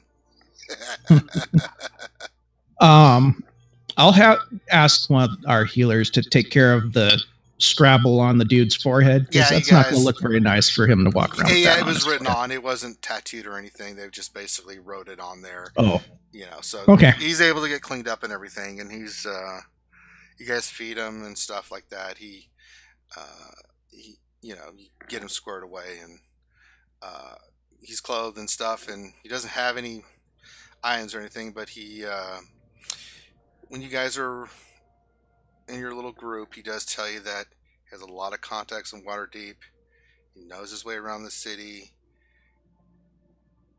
He'll be very useful when you guys get there. And he kind of tells his story about what he's learned about the Cult of the Dragon that he's passed on. You know, you guys share a little bit of information with one. You're starting to really trust him, and you get a sense that he's Harper through and through. Have we noticed that McCarvin knows who he is at all? You don't know? McCarvin hasn't said anything. No, I mean, while he's just been with the group when we've been having conversations. McCarvin is not really... He doesn't know the guy, but he gets a sense from McCarvin that he trusts him, what he's saying. Seems legit. Okay. But McCarvin doesn't know him from... I mean, he's like... If he knows, it's like, there's a lot of Hoppers and they're secretive, and trust me, you could have lots of people who are Hoppers you would never know.